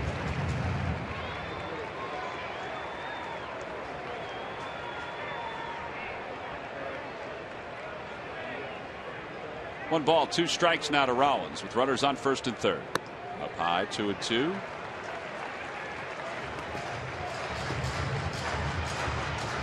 Utley on deck. And he still has a good fastball, throwing it at 94. It's that pretty good command of that off-speed pitch, that changeup in particular. Rollins rips it down the right field line. Ruiz will score. Mayberry on his way to third. They may wave him home. Rollins to second. The throw to the plate by Kipnis is not in time. It's a 2-run double. And Rollins has all 3 RBIs. It's a 5-3 game.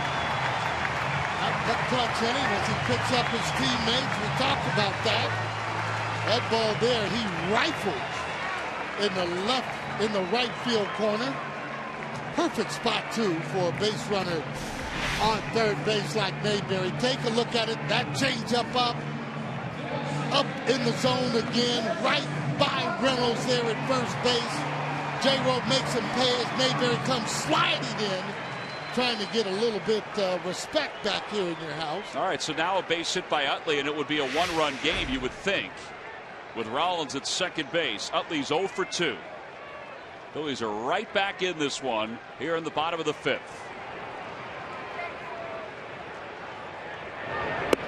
And the Indians may think about getting their bullpen going, even though Kluber's only thrown 67 pitches. Well, again, there's that leadoff spot coming into play where Charlie likes to be able to have that leadoff hitter and J-Row come up just to be able to drive in runs, even though hitting just a $162 coming into the game with runners in scoring position.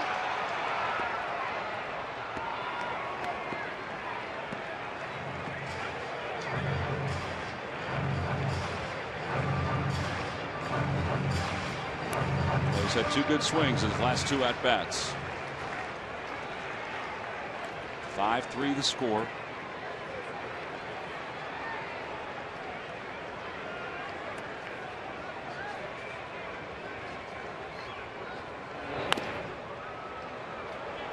Back into the Phillies dugout, and it's 1-2 to Utley. That'd be huge just to get one more and hopefully be able to keep that momentum.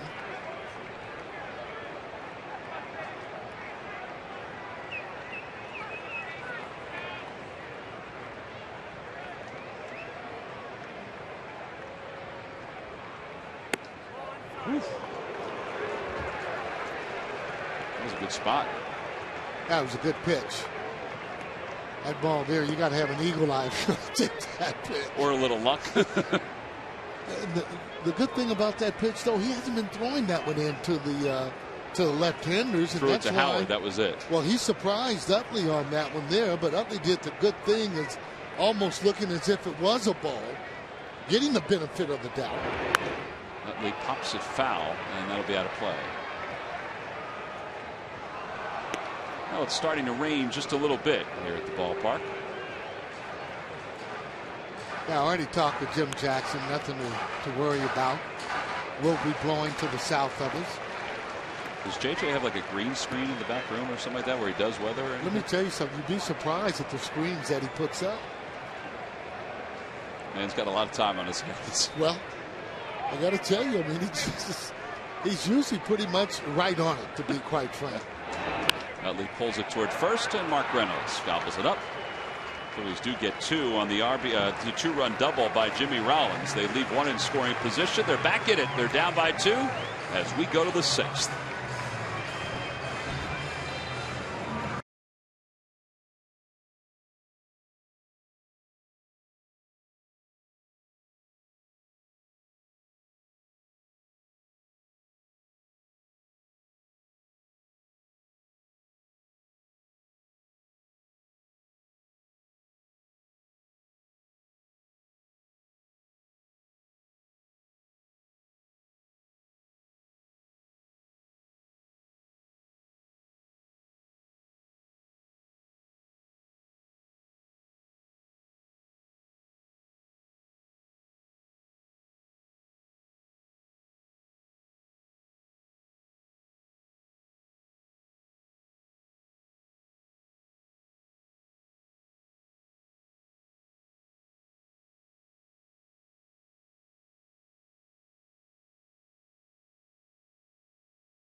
The week is closing out games in dominating fashion.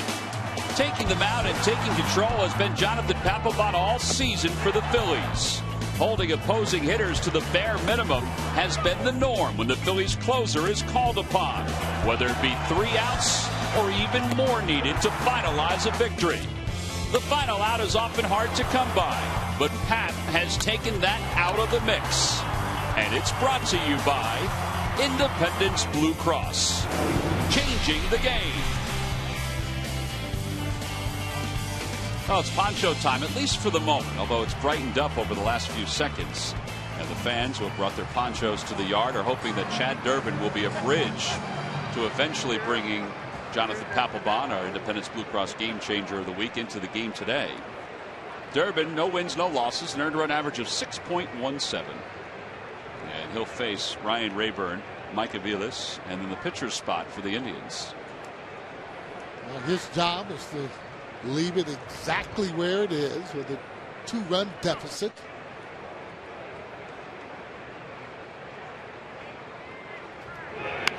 And the first pitch grounded to third. Should you like first pitch right on the knuckles?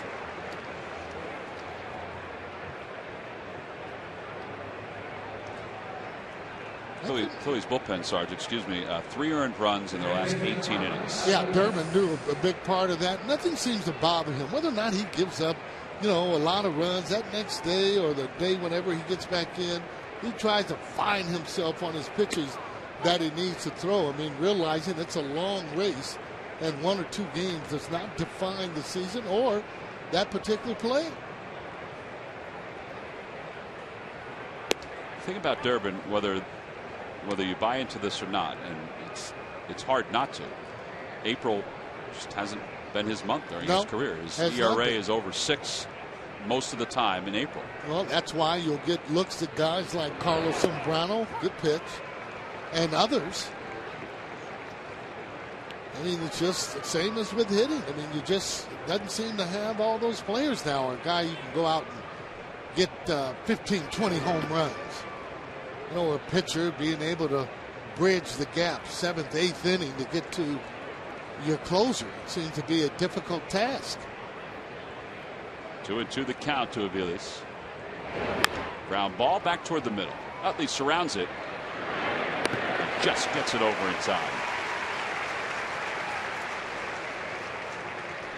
2 outs, and the pitcher spot is due up. Coming up on Sports Night, Phillies highlights, reactions, and analysis, not only of the ballgame, but also the signing of Carlos Zambrano. Plus, Derek Gunn goes one-on-one with former Texans tight end and fullback James Casey. I usually call him an H-back, Sarge, just so you know. Get all the news Philly fans need to know on Sports Night. Tonight at 6 right here on Comcast Sports Night. Okay. Texans had some pretty good combo tight ends, H-backs, like Casey and Garrett Graham.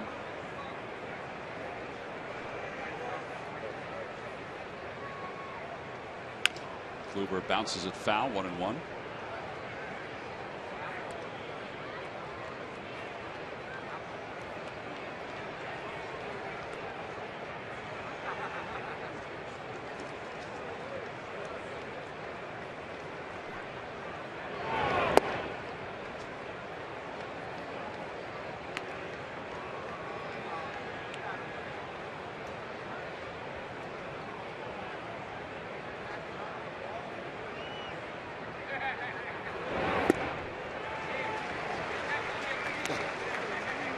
Guy's had some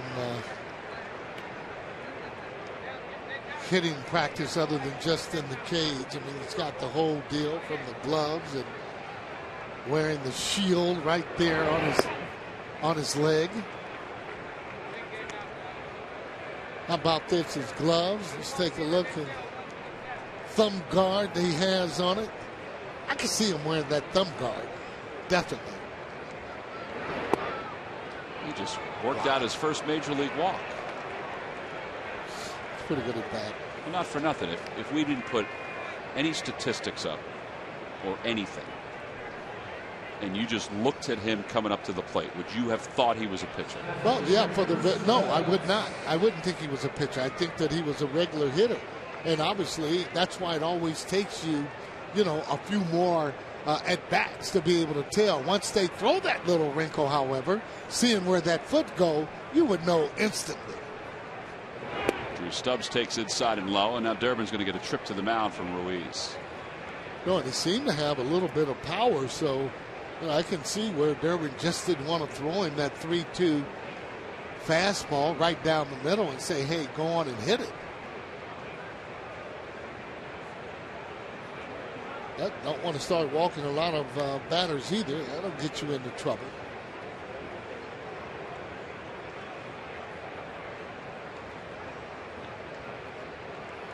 Back toward the middle, and Rollins gets to it, but he's not going to have a play. An infield hit for Stubbs, and that'll put runners on first and second. And Kipnis is due up, and Charlie Manuel is going to go to the bullpen and go get Jeremy Horst. I can't afford to be giving up any more runs.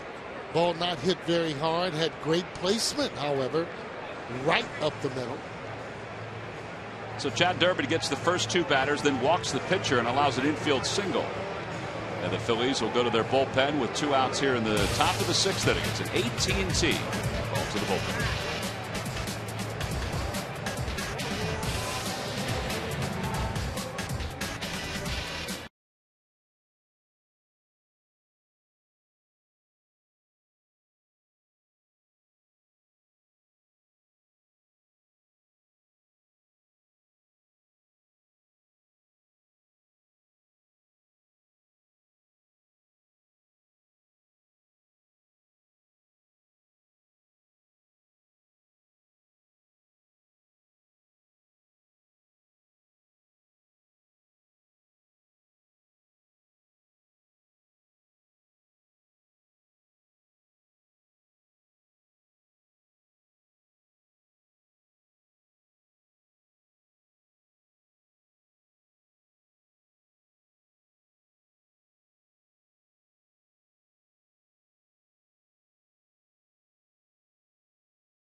kicked up by Cleveland. Jeremy Horst is coming in to try to get Jason Kipnis lefty on lefty. See Horst's numbers, 16 games, his earned run average 5.40, but it's coming down a little bit.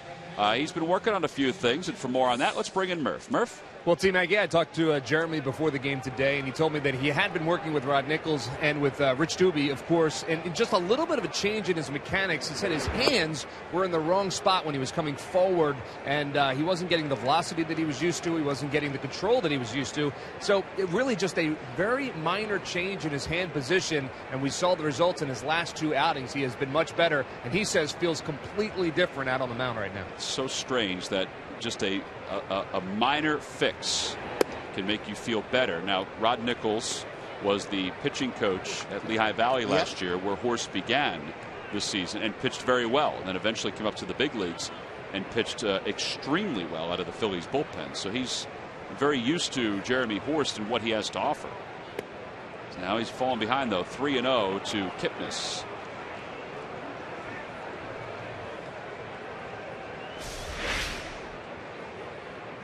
Well, apparently that's where his hands were. Well, they just walked Kipnis on 4 pitches. You know, and again, too, though, even in changing that or subtle changes, it's the confidence that they have to be able to throw whatever pitch that they need to. And every pitcher should be able to throw a strike there, 3-0, whatever pitch that is, whether or not it's all-speed fastball. On this level, you should be able to throw a strike.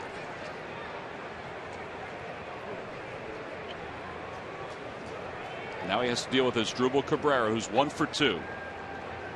He walked in the 3rd after singling his first time up. This is a big spot in the ball game for the Phillies. Huge. Down by just 2. Yeah, big spot because of the way that they just end up scoring 2 runs, answering that from the Indians. Rich Doobie, pitching coach, going to go out and maybe try and just settle them down a little bit. Get back to basics, which usually means a first pitch outside fastball. Should be able to command that pitch. I don't think a pitching coach always likes to come out in the middle of an at-bat. Is that true? Yeah, that is true. They want that particular pitcher to be able to figure it out, but a lot of times manager will say, hey, listen, go out and talk with him, or him, Rich Doobie himself, and say, hey, Charlie, I'm going to go out and talk with him. 1 ball, no strikes to Asdrubal Cabrera. 5-3 game, bases loaded.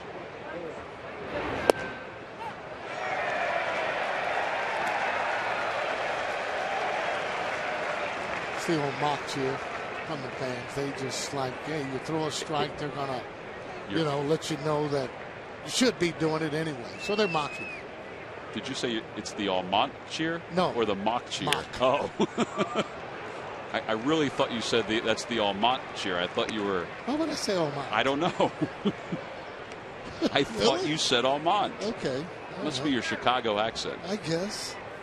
Try and straighten that up for you a little bit. Yeah, I remember that too, though. I mean, you do get different kind of slangs. Lango. Line drive, base hit into center field. 1 run scores. Here comes the 2nd run. Boy, Mayberry just airmailed that throw. The runners don't move up. But it's 7-3 Cleveland.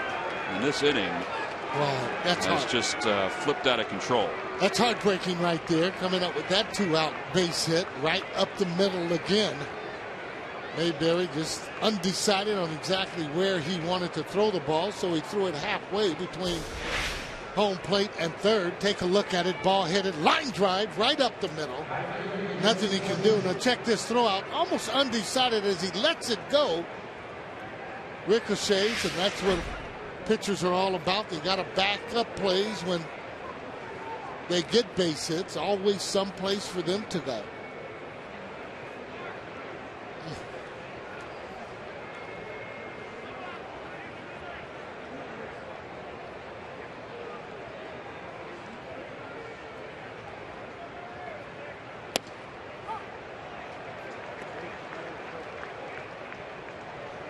Phillies scored a run in the 3rd.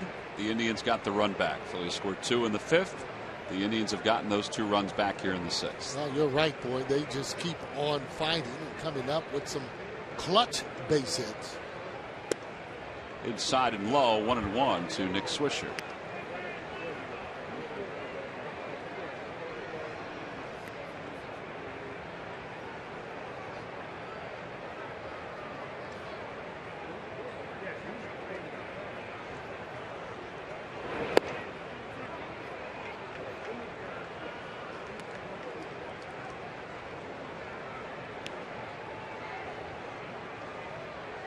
Got to be careful with this pitch there. He's a cripple hitter. He does sit on pitches. Made himself into a pretty good hitter.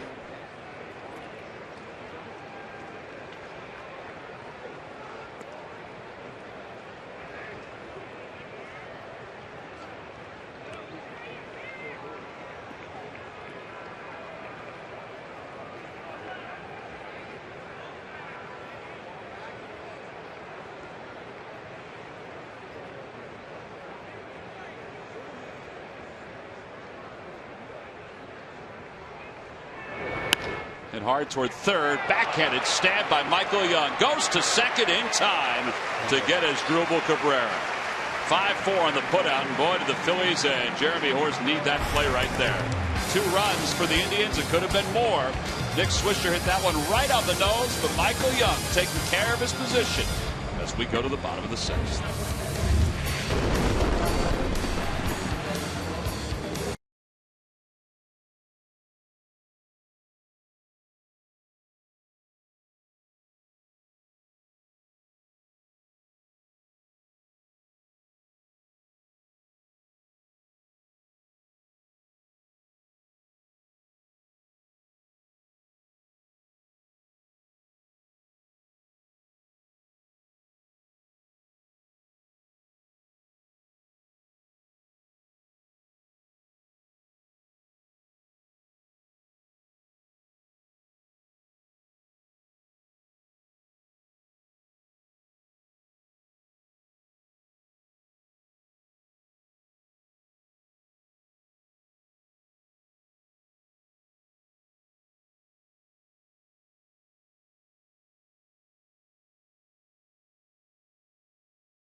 Visit Dodge.com, your local dealer today. Buy McDonald's. I'm loving it. And buy Chevrolet. Visit your local dealer at ChevyDealer.com. Oh, the Phillies had made it a 2-run game, and now as we go to the bottom of the 6th, they're down by 4 for the 2nd time today.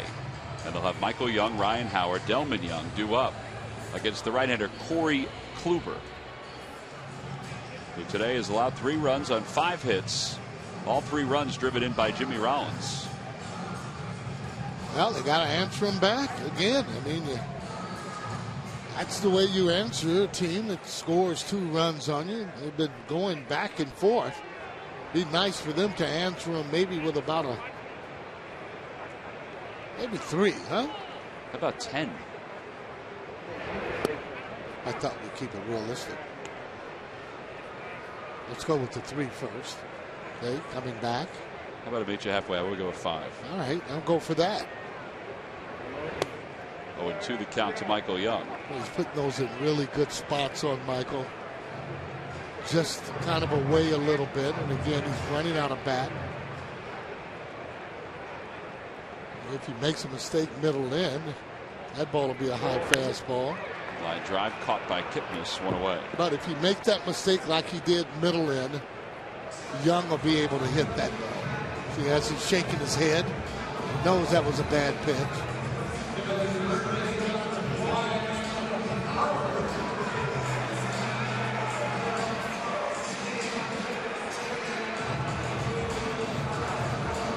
Ryan Howard is 0 for 2. He's grounded out. He has struck out. Remember before we were talking about how many 0-2 at bats he's had this year? Exactly. 31. Right. I mean, it seems like it's been more than that, but again, 31 is quite a bit. Well, you figure that Howard has 139 at bats so far this season, and we're just talking 0-2. We're not talking 1-2. You know, we're not talking 2-2. We're talking just no balls, 2 strikes, the count. He has 6 hits in those 31 at bats. Ground ball right side. It continues to hit into the teeth of that shift.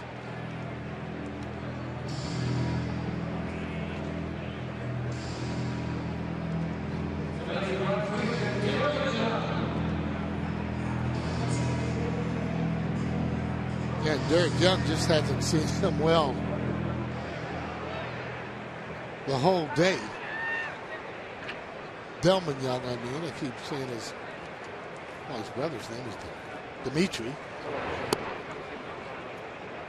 Maybe he's got a cousin, Derek.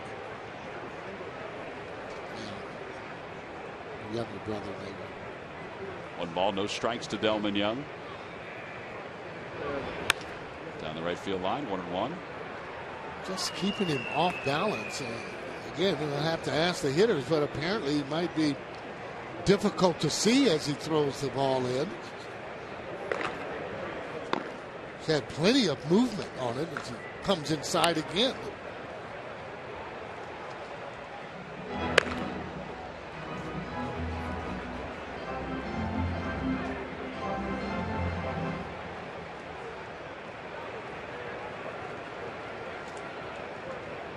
They want it upstairs, and they go way upstairs, 2-2. You see the difference, though. He asked for that the second time, too, and that one he made sure it was up. On Young, he ended up throwing a hittable strike.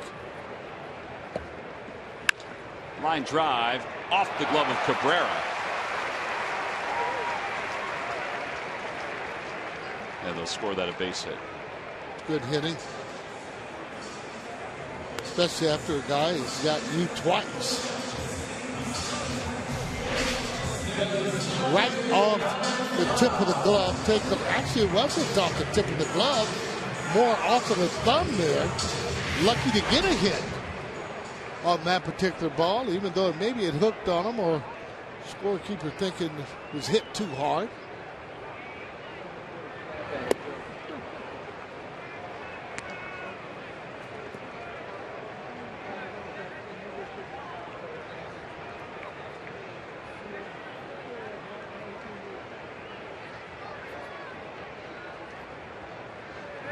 Dominic Brown rips it down the right field line. It is just foul. I mean, just foul. Oh boy, what a great swing on that one. I mean, after a change up, take a look at this. He's calling for a fastball in. It tails out over the plate, trying to make sure it's fair, and it just goes foul. Game of inches, Tom. That was really close. That was closer than I thought.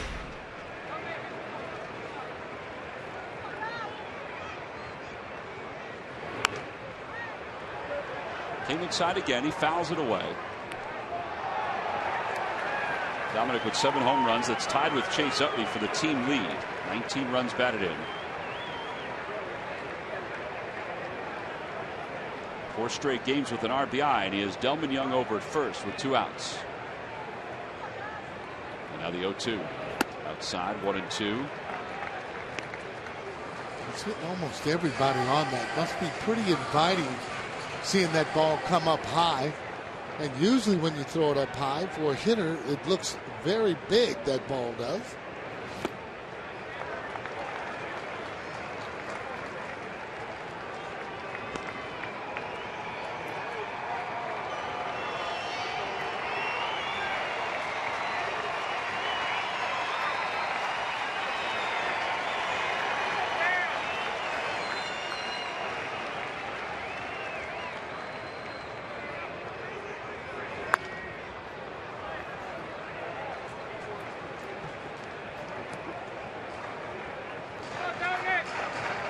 He's thrown everything so far. Changeup, breaking ball, and fastball. He's been trying to get that fastball in on his hands.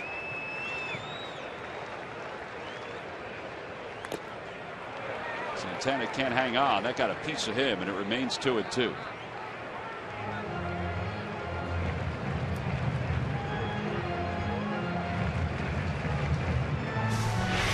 Boy, those catchers take a beating, and usually off the foul tip. And boy, that seemed to hit him almost right on his foot, in that toe area.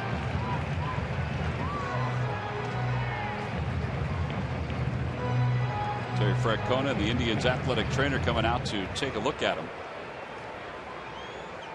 It's got all that protection in it. It looked like it missed all of that protection. Still finds a way.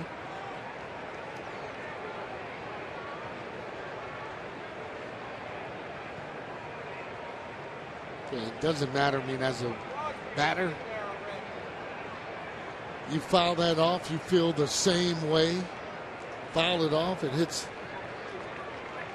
the catcher. If it doesn't hit that guard, it's going to smart.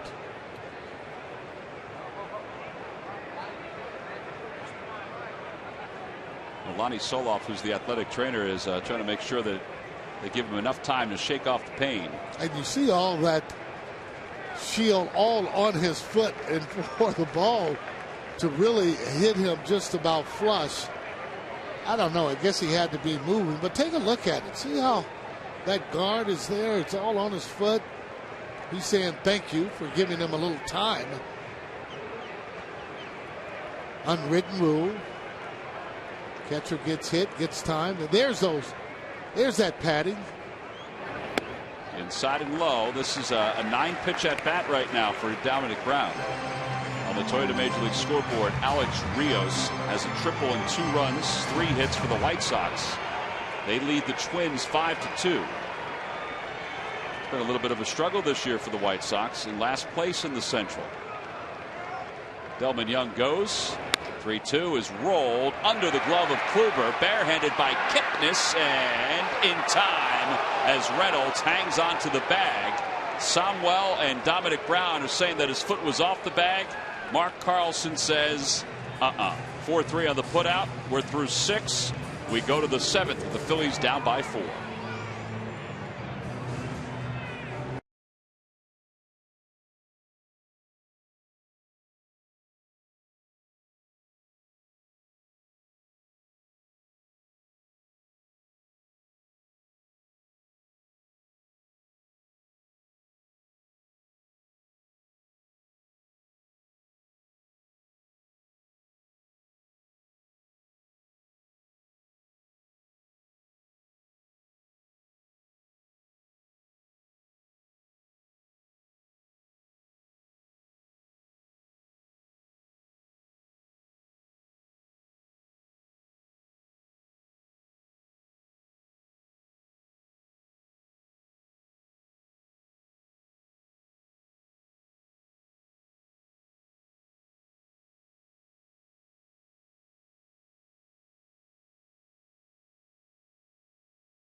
Your local Honda dealers game summary. It's pretty simple. The Phillies have fallen behind today. They just can't catch up. They get a little bit closer, and the Indians add on. Mike Aviles, Nick Swisher with home runs. Corey Kluber's done a nice job through 6 innings. Jimmy Rollins with couple of hits and 3 runs batted in, knocked in all 3 Phil's runs. Cole Hamels struggled with his command today. Only walked 2, but ran a lot of deep counts, a lot of foul balls, and they had to go get him early. Now the Phillies will go back to the bullpen, this time for Philippe Almond, who will take over. 1-3, a 2.45 ERA. Mark Reynolds 1 for 3. And he whacks the first pitch. Look out, Wheels. Here it comes. Right in front of us. In the Hall of Fame club, it's 0-1. Thought you were kidding. They never come up here. It was, honestly, it was about 15 feet away, but it was, if anyone was going to come up here, that one could have come up here. Well, this guy's strong enough to hit one back here. 0-2 the count. He's not real comfortable with Almond. You can see the pull-off swing there.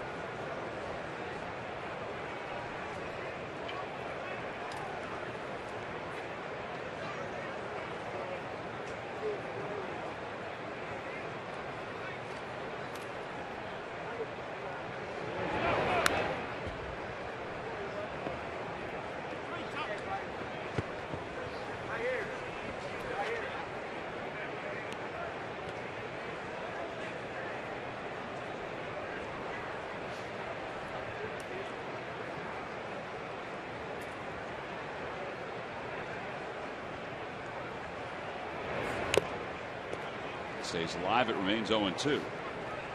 Indians 7 runs on 8 hits. Phillies with 3 runs on 6 hits.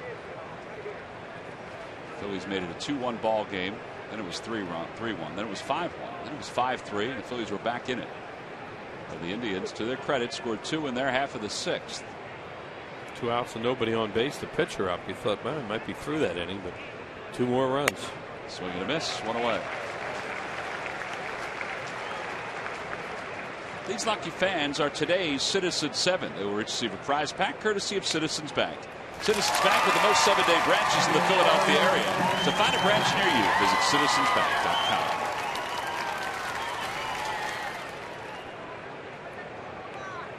Carlos Santana 0 for 3. He's grounded out twice, but he's popped out to second. Well, he just got that nasty foul ball off his foot, too. Get that toe, though. That's a foot he just hurt. He's got that toe right into the ground. Guess he's feeling it again. I thought maybe they put Jan Gomes in, but I guess he's all right. They only have 4 extra men, but they've had the lead, so they haven't had to worry about using players off the bench.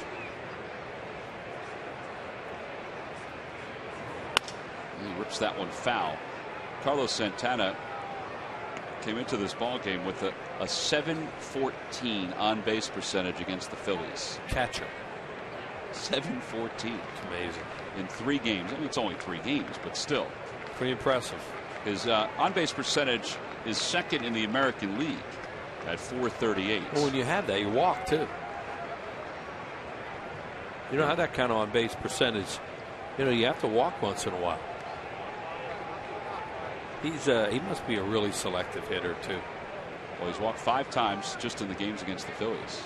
There you go. That's why you have a 700 on base percentage. 70%. Fouls it back over the screen. 1-2. I don't think he swings and misses a whole lot either.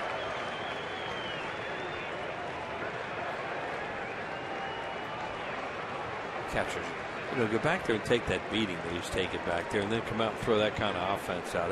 That's why it's hard to find catchers that can do both and do it well. And do it well, right? Inside 2-2. Well, they got him from the Dodgers organization, and it turned out to be a good trade for the Indians. Yeah, they traded third baseman with a beard. Casey Blake, who did a good job for the Dodgers. And then, they were going for the future when they made that deal with the Indians, and they've certainly gotten the best of it at this point.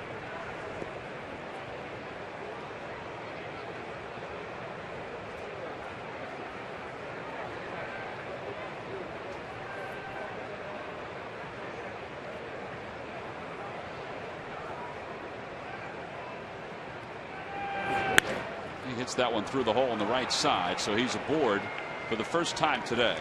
A 1-out single. And that's the 9th hit for the Indians. Here it is. Got a fastball to hit. Up, out over the plate a little bit. Hard ground ball in the hole for a base hit. He really hobbled down to first base, too, which is understandable.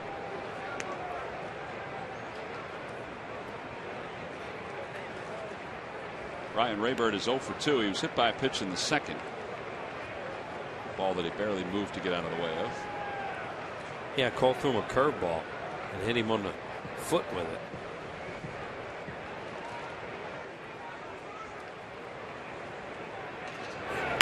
That one's towards shortstop. Should be 2. There's one. And Utley easily turns the double play. 6-4-3. No runs, 1 hit, and nobody left. Time to stretch here in Philadelphia. The Phillies down by 4.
Wills will refresh your memory one more time with the question: which 3 Indians pitchers have won the American League Cy Young Award?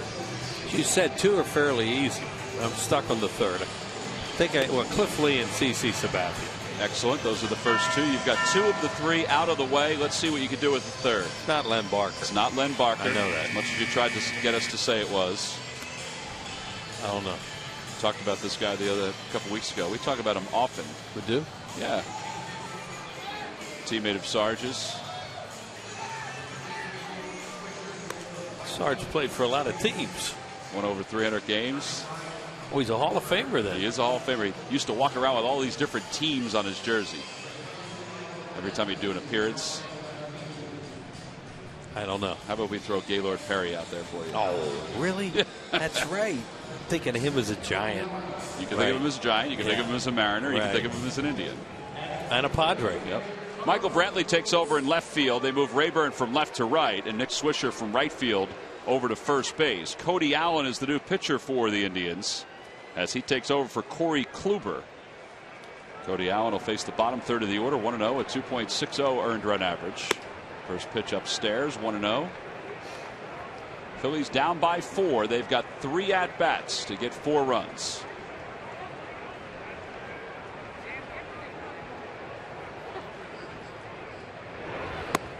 Two 2-0 the count.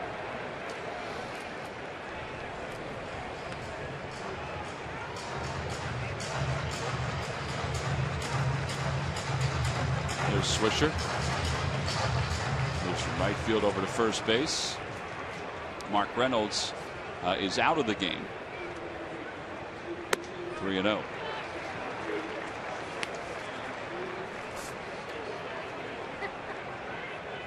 Cody Allen went 1 inning yesterday for Terry Francona. He pitched the 6th.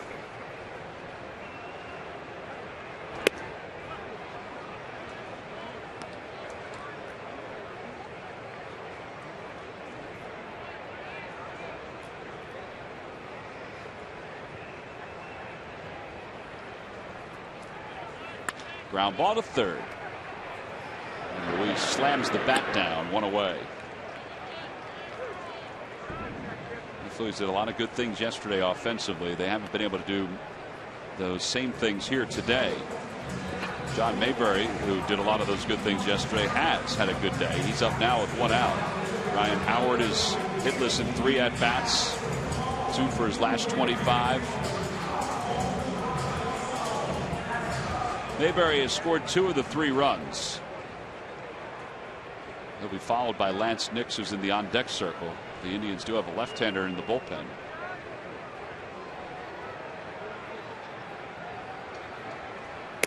And a fastball for a strike, 0-1.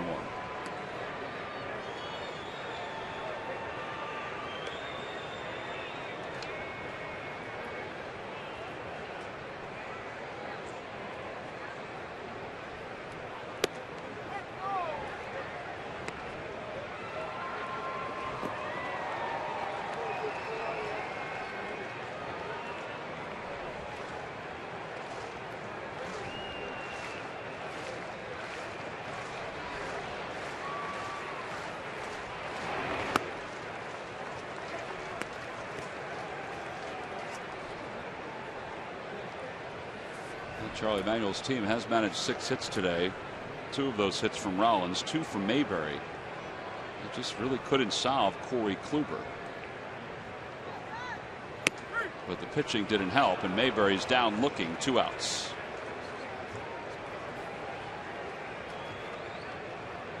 Well, they'll probably let Allen face Lance Nix, even though they have the left-hander warming up.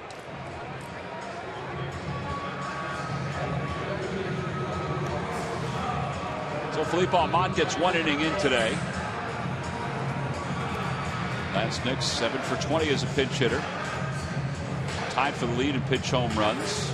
Leads the league in pinch hits. Almont will give way to Raul Valdez in the 8th.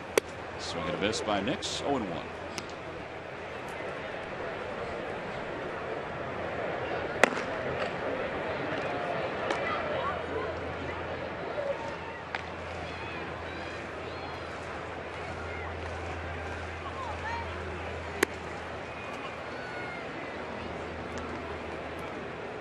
Keep getting it 2 under 500 and they haven't lost today. There's still a ways to go, but they can't seem to get past that point.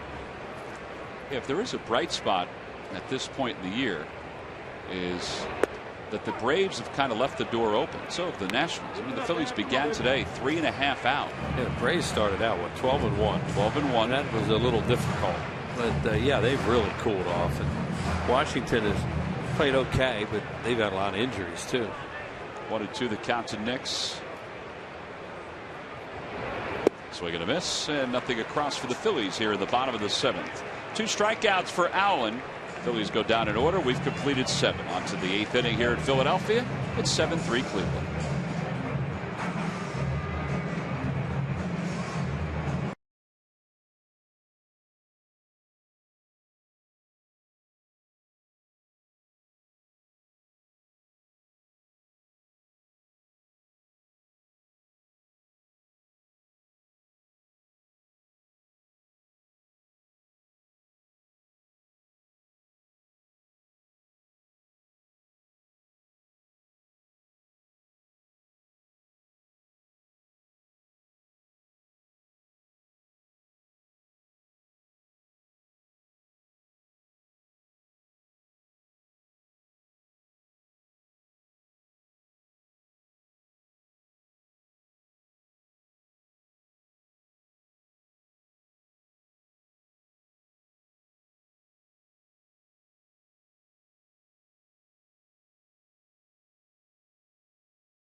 scores. Go further. Buy WB Mason. You can't go wrong when you buy right.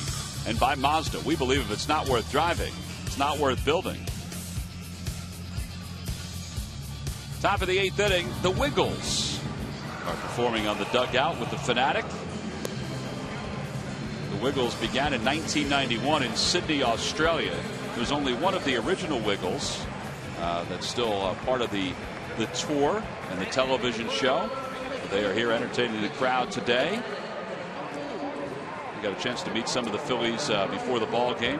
It's kind of funny looking at the Wiggles getting their picture taken with Charlie Manuel today. Now, you're not going to tell me that he knew who they were. Well, he does have grandkids, Wills. Raul Valdez is in. He's in his 10th ball game. That's true. I saw the Wiggles get their picture taken with Charlie Manuel, Chase Utley, Yeah. Jonathan Papelbon, Yeah. Oh, young. Michael Young. Sure. Charlie Manuel, manager of the Fighting Phillies. Chase Utley makes the catch, one away.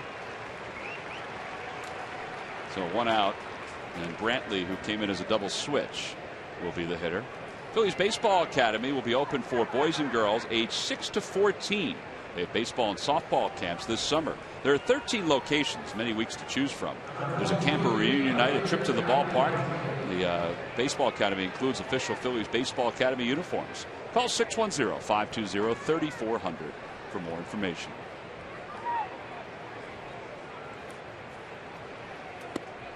Brantley is celebrating his 26th birthday today. Up for the first time. He's having a good year at .303 with a home run and 15 runs batted in. Outside, 2-0.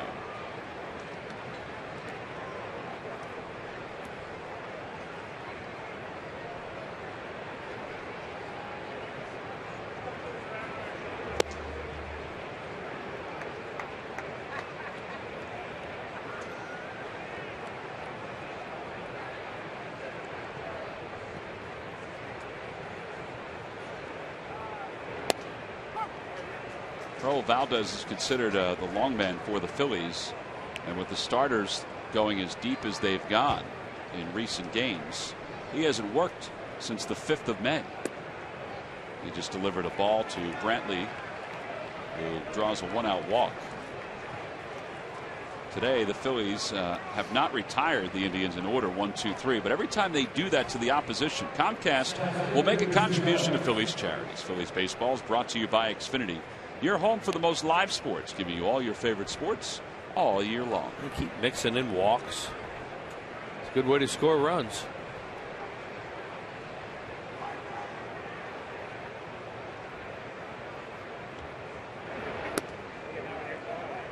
You have a theory as to why the American League is that much different than the National League when it comes to that? nine hitters. Right. Obviously, that's a big the difference. Right.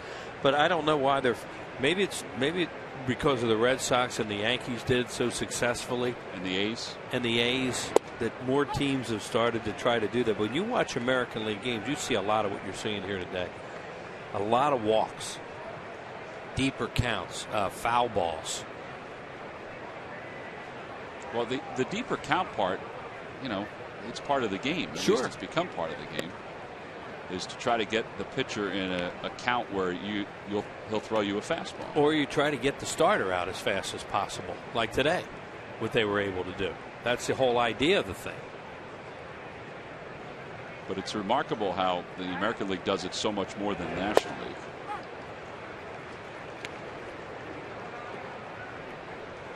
Well, they play for innings too in the American League. You're not dealing with coming to the bottom of your order where you're thinking you've got a dead spot and you have to bunt them over, do the little things strategy wise that you do in the National League. They don't have a dead spot, a lot of these American League teams.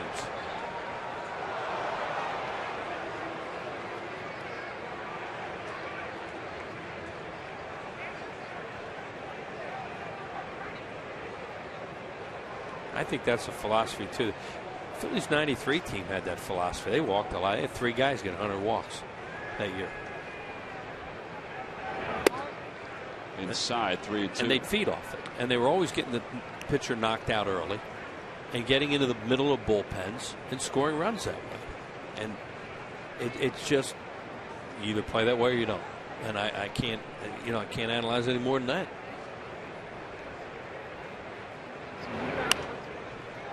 Now, the pace of some of the American League games are awful. Oh, sure. They're going to be. But if you have that ability to, force deep counts, force the other team to get to their bullpen fast, and if you keep winning games, it's okay. Hey, he was in those 4-hour, 9-inning games a lot with the Yankees and Red Sox was Terry Francona. But he wasn't that way when he was the manager of the Phillies. No, because it's your personnel and philosophy. Now we're talking about you. Well, he loves that gum. That's better than chewing that tobacco the way he did a lot of years.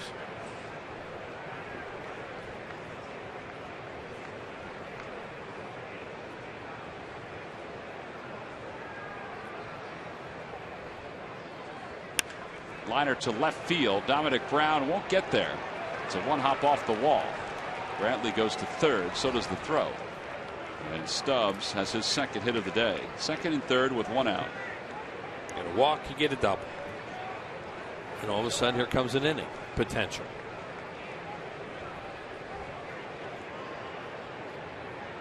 Well, that's 10 hits now for the Indians.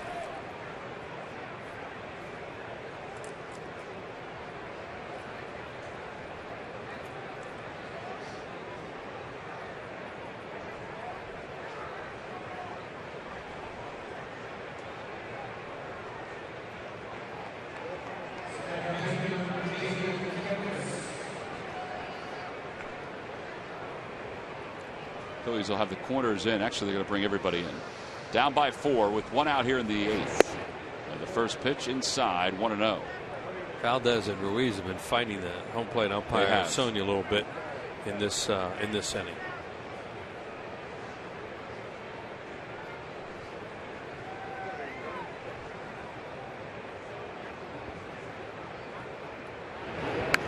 Check swing. And a foul ball. It's 1-1. Kipnis has 2 doubles today. He has 8 now on the year.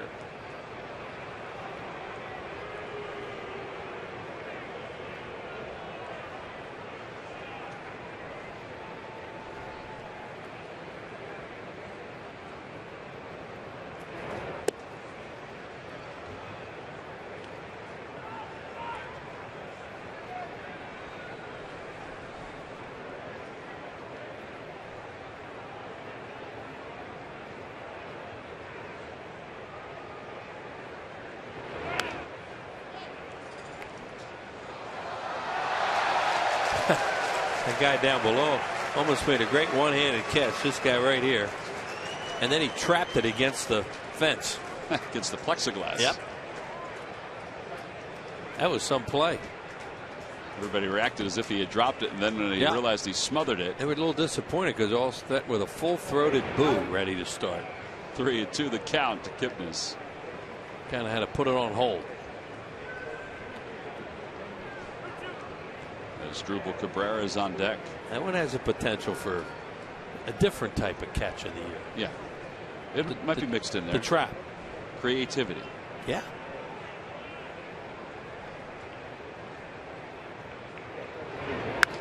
Out toward right field. That's well hit. Going back on it is Delman Young, and that one is gone. Boy, they can hit homers. 3-run home run, and this one is busted wide open. It's a 10-3 ball game. That was a hanging slider, and did he crush it? Oh. 6th home run for Kipnis, his 5th here in May. Well, they kept him in the park last night, these guys. They didn't today, and here's your difference. Watch this hanger. That's a basic, they call him a cement mixer, a whirly bird, whatever you want to call him. Wow.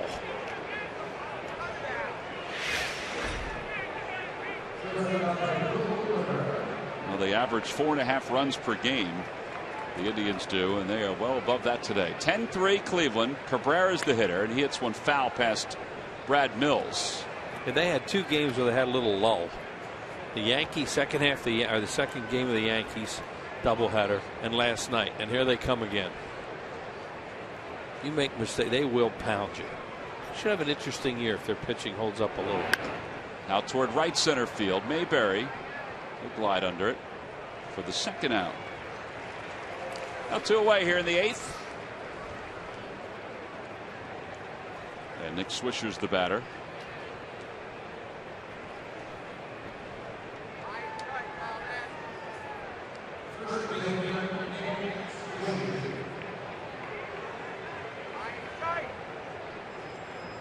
Swisher is 1 for 4. He had a 2-run home run in the 5th. Flat out to left, struck out, and also a fielder's choice.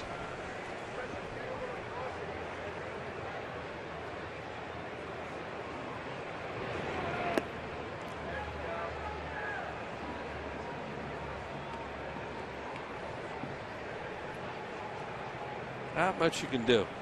Last night they had made all kinds of moves to try and keep it where it was and win the ball game. This one, tried to do some things today. None of it worked. Yeah, the bullpen today has allowed 5 runs. And Swisher skies one to shallow center. Mayberry is there, and that'll do it for the 8th inning. But the Indians tack on 3 more, and a 3-run home run by Jason Kipnis, who has 3 extra base hits, 3 runs scored, and 3 RBIs. We move to the bottom of the 8th. The Indians on top 10-3.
Score, and we take a peek at the Cleveland Indians. We're up 10-3. Look at Jason Kipnis, 3 for 4, a home run, 2 doubles, 3 RBIs, 3 runs scored. Not a bad day for Drew Stubbs and his Drupal Cabrera. Abelis and Nick Swisher have also homered for the Indians. They mixed in 5 walks and a hit batter also for 6 more base runners. So we go to the bottom of the 8th, and the Phillies down 10-3. Last time we saw the Indians, we were mentioning how Kipnis had been struggling offensively. Not really anymore. Hagedorn, 12 games, an 8 ERA, 12 strikeouts in 9 innings. And he'll face Jimmy Rollins, who's 2 for 3. It'll be Rollins, Utley, and Michael Young.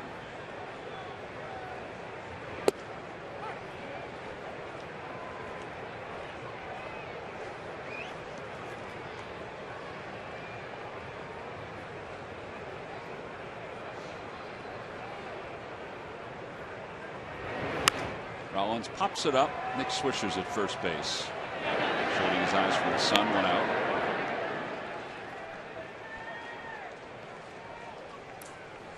When the Phillies take on the Boston Red Sox on the 29th of May, all fans 14 and under will receive the WB Mason Phillies collectible truck. Again, it's for fans 14 and under. Make your plans. Order your tickets at Phillies.com.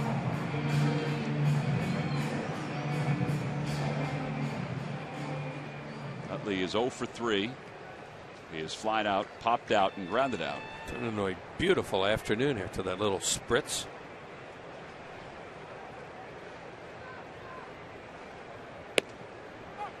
Heard you and Sarge doing the weather from Jim Jackson, and it was right on as always. He said that Jimmy said that there would be some showers, but they would pass pretty quickly. He's south of here, so, right. Yeah. And they just got a little touch up one, little spritz. I'm telling you, JJ should have a green screen. For a guy that works indoors all winter, right, in the frozen tundra, it doesn't have to worry about weather. Right, he's good, and he worries about it. Well, he'll love living in Florida someday because everybody you meet in an elevator starts talking about the weather. Here's the 0-2 to Utley. Utley sends it out toward left field. Backing up a few steps, Brantley. And 2 outs. Michael Young coming up. Time now for the Hyundai defensive play of the game. It's back when they're trying to keep it close. This is some play by Michael Young. Swisher smokes this thing. It was hooking going down the third baseline. Do or die. And he did. Gets a force out at second. Gets him out of that inning. And that is a Hyundai defensive play of the game. Brought to you by your local Hyundai dealers. Michael Young 0 for 3. He's grounded out. He's flied out. He's lined out.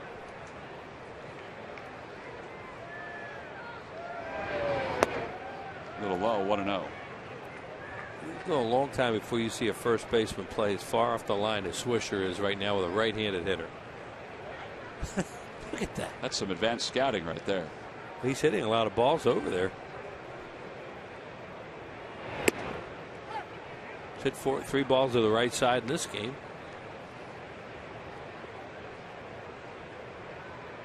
As you see there, the 9, of course, is to that side. Michael Young's average has dipped under 300 for the first time in a while. 1-1 the count. 1-2.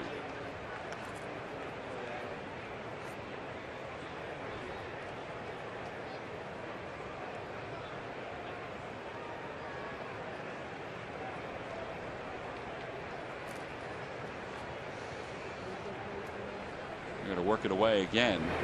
And this time it's too far away.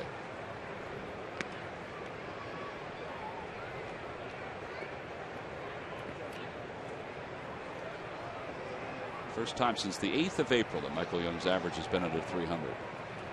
That's when he began that 14-game hitting streak. Or right around that time.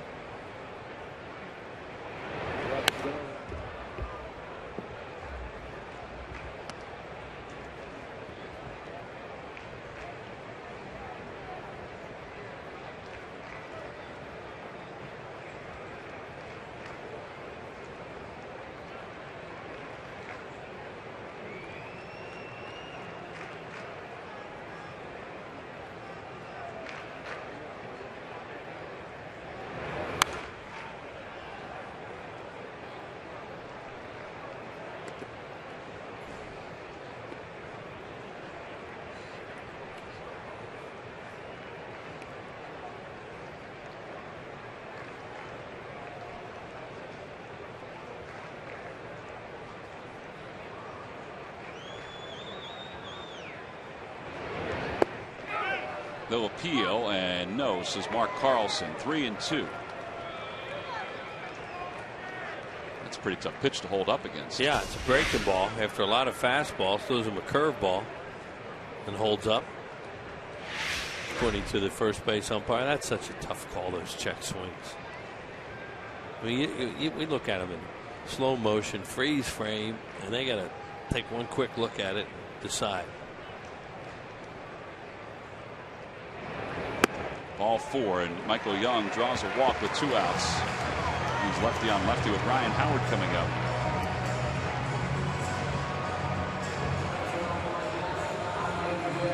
What was that number you were given about 0-2 counts?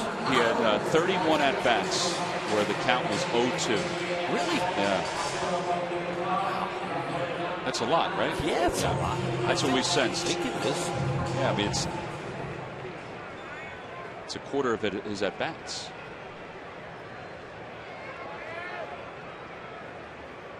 it just seemed like there have been a lot of situations where he's in a blink of an eye is behind 0-2. Right. We're not even talking 1-2. We're just saying 0-2. 0-2. Oh yeah, there's no tougher count to hit than 0-2. 2 strikes period, but 0-2. Oof. I bet if we went back and looked for 1-2, combine it with 0-2, and it would be even higher. There's a strike, 1-1. Yeah, when he got that big hit on Sunday to win the game, it was 2-1. Perfect example where you've got the pitcher in a hole as opposed to you have a problem.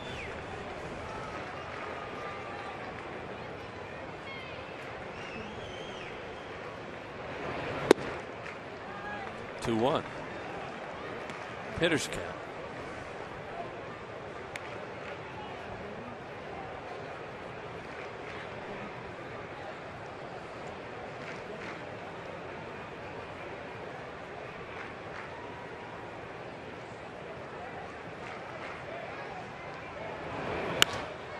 That one off the end of the bat, left center field. Drew Stubbs makes the one-handed catch. No runs, no hits. 1 man left for the Phillies. 8 in the books. On to the 9th. Indians 10, Phillies 3.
Philadelphia. Time now for our Kia Minor League Players of the Week. Ethan Martin, 2 games, 12 innings, 9 hits, 11 strikeouts. Darren Ruff has really started to swing the bat well. His average is climbing. Home run and 6 RBIs and 6 runs scored. He's only made 1 error out in left field. Saw a story that I think Bob Brookover wrote on him the other day, talking about how they're very pleased with his defense. Yeah, if you get a chance this past Sunday, you can go back and look at some of the archives. Bob Brookover in the Philadelphia Inquirer wrote a number of stories, including one on Darren Ruff and his defense and the way he's playing right now. Just tell Brookie how much we enjoy reading that stuff, because we don't know a lot that's going on down there. You can read the reports and the notes every day, but you don't know all that in-depth stuff, and that's really good stuff. 1-2 the count to Michael Bourne, who's pinch hitting against Raul Valdez.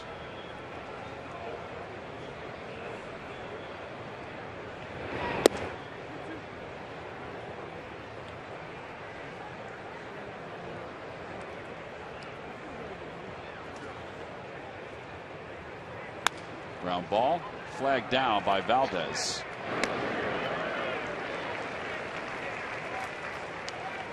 There's Bob Brookover. Bob's been on the beats on and off for a long time. Very nice arrow wheels. He's also covered the Eagles.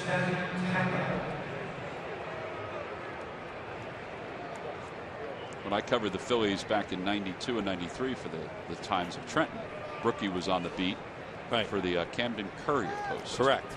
And then, as you say, then he went to the Eagles for a number of years, and we like having him back. Good guy. As soon as his phone's going to blow up. What'd I do? It's entertaining watching Brookie and Jim Salisbury from CSNPhilly.com and their interaction because they've known each other for so long. Yeah, they're both very dry. 1 ball, 2 strikes to Carlos Santana.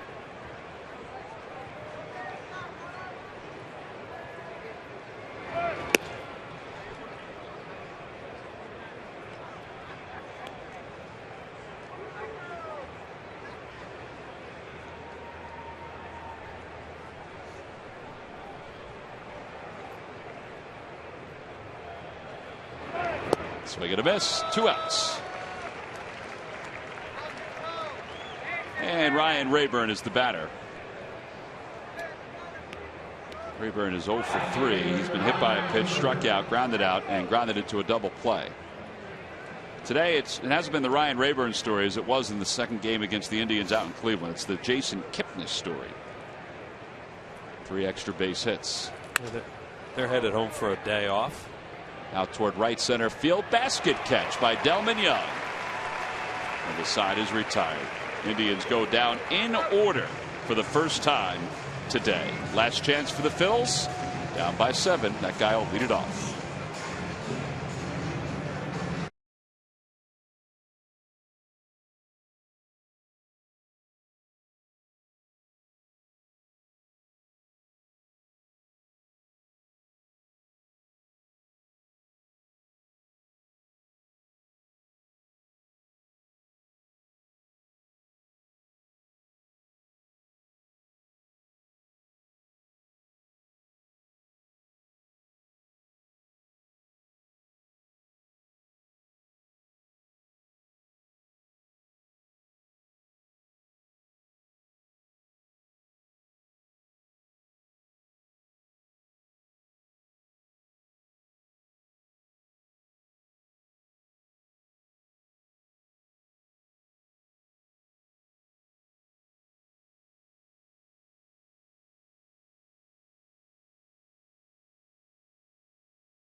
Veterans and military service members. 30 veterans and military service members, one to represent each Major League Baseball team, will be recognized at the 2013 MLB All-Star Game in New York City.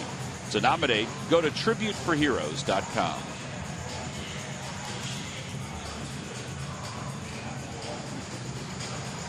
(10-3) Indians on top, bottom of the 9th inning.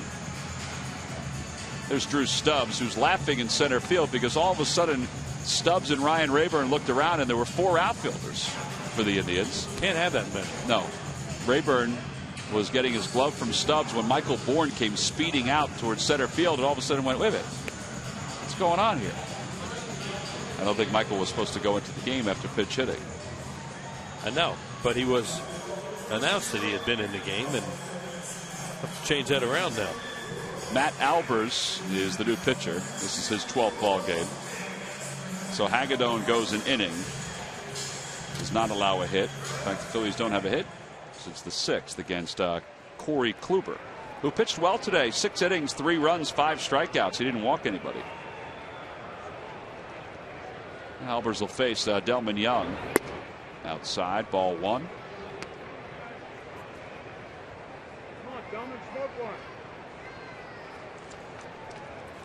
Delman is 1 for 3. He lined one off the glove of Asdrubal Cabrera's last time. Hits that one back toward the middle of base hit.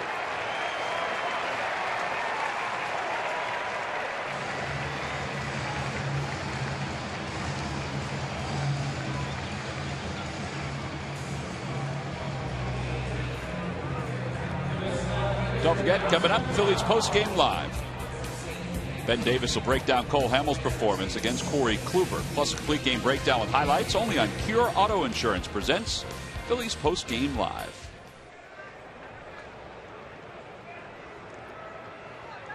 Dominic Brown has grounded out twice and has struck out.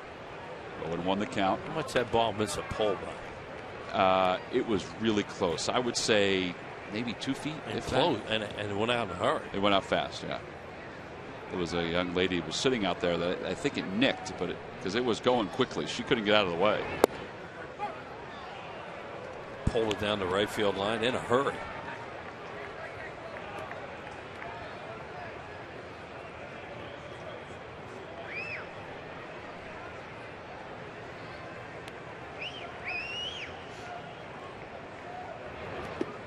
That ball gets away from Santana. Young goes up to second. Yeah, there was a man and a woman sitting out there, and I couldn't tell if it hit who it hit, but it was out fast.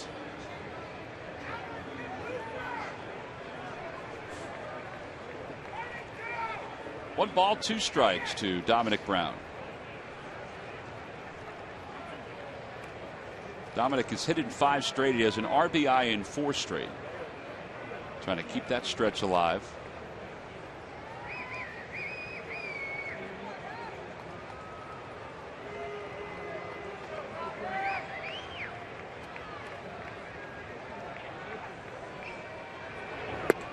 Down on strikes, 1 out.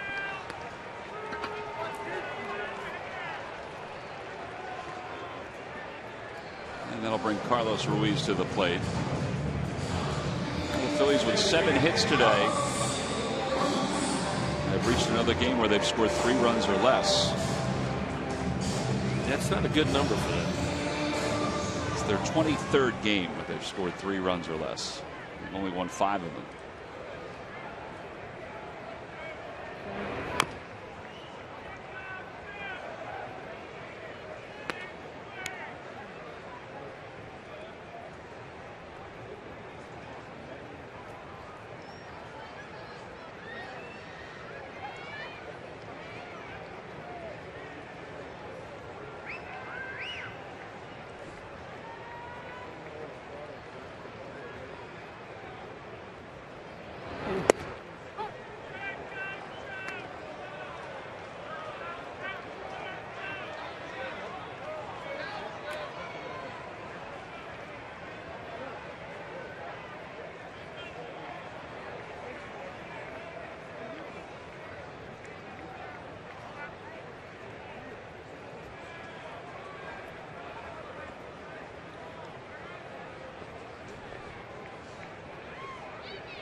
Santana's going to go out to the mound to talk to Albers.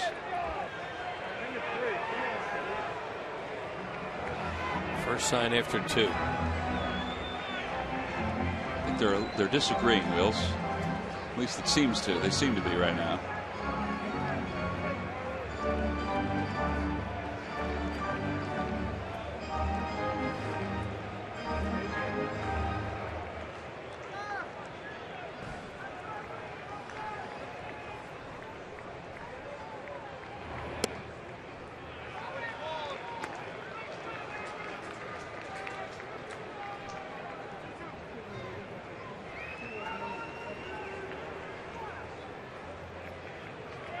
Two and 2 the count to Ruiz.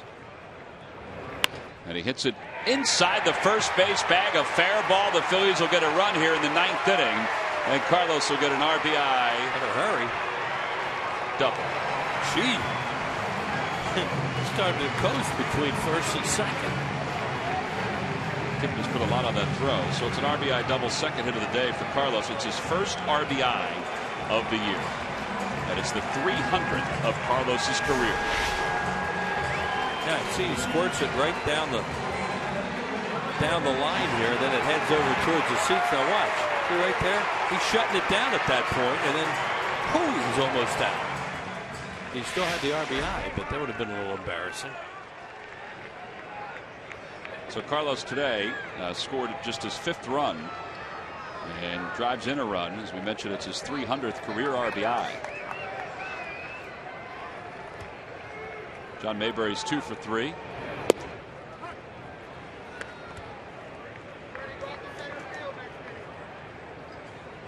Pitcher spot next. Freddie Galvis out to hit for Valdez.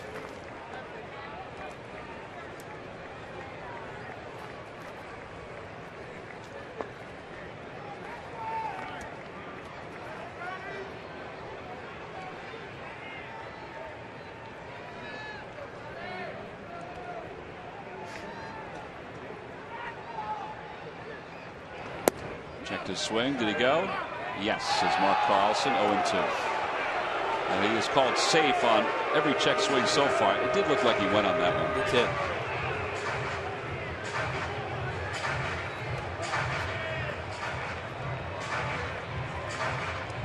Oh, 2.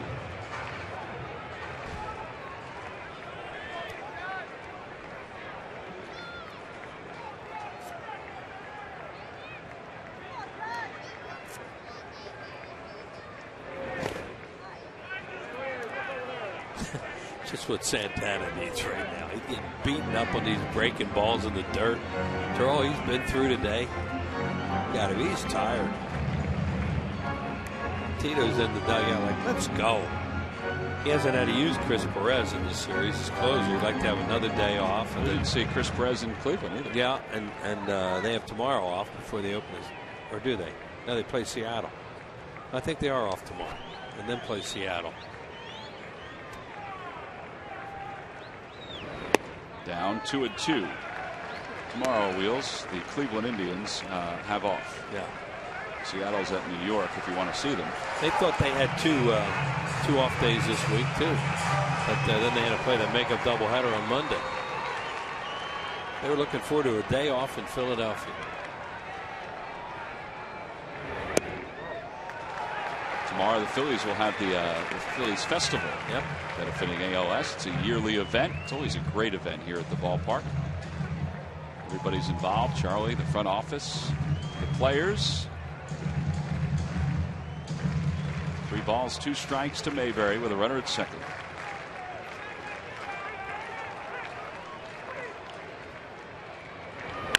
Grounded to third. That'll keep Ruiz at second.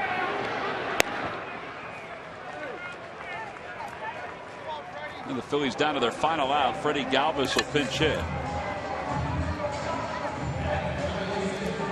This Friday when the Phillies take on the Cincinnati Reds, Tony Cingrani will start for Cincinnati against Cliff Lee. Lee's pitched well. Cingrani's pitched well for the Reds. Tall left-hander. Good stuff. Saw him pitch a game against the Cubs a few weeks ago. He's tough. So Galvis, a .294 hitter with 2 homers and 6 RBIs. It's a pinch hit for the Phillies. And a dribbler foul. It's 0-1. There's Cliff.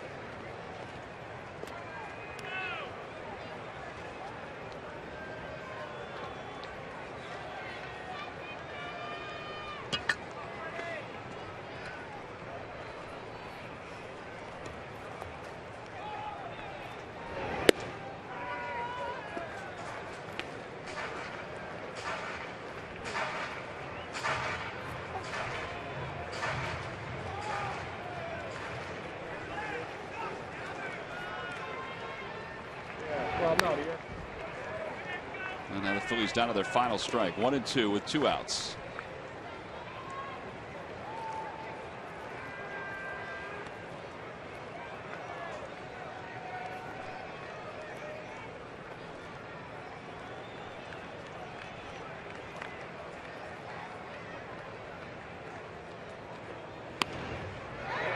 Out toward the second base area, and Cabrera pulls it right out of the air, and that will do it for the Phillies. And the Indians have defeated them 10-4 to split this 2-game series. Well, not much happening here today for the Phillies, not only offensively but also on the mound. And the Indians rebound from the loss last night, and they leaned on Jason Kipnis, their second baseman, who went 3 for 4 with a home run, 2 doubles, 3 RBIs, and 3 runs scored. He is our Chevrolet player of the game. Well, they hit some home runs in this ball game too. Our WB Mason deliveries of the game. Here comes the first one by Swisher down the line, hitting right-handed, and that was a 2-run home run, and that started opening up a little bit for these guys. And it was, well, the Phillies were in trouble anyway, but at this point, a hanging slider with 2 men on base from Valdez and Kittenis, who had a tremendous game, hit it way out to right center field. 3 more on the board for a total of 10, and those are our WB Mason deliveries of the game. So the Phillies split the 2-game series with the Indians. The Indians win the season series 3-1. We'll be back to wrap it up from Citizens Bank Park right after this.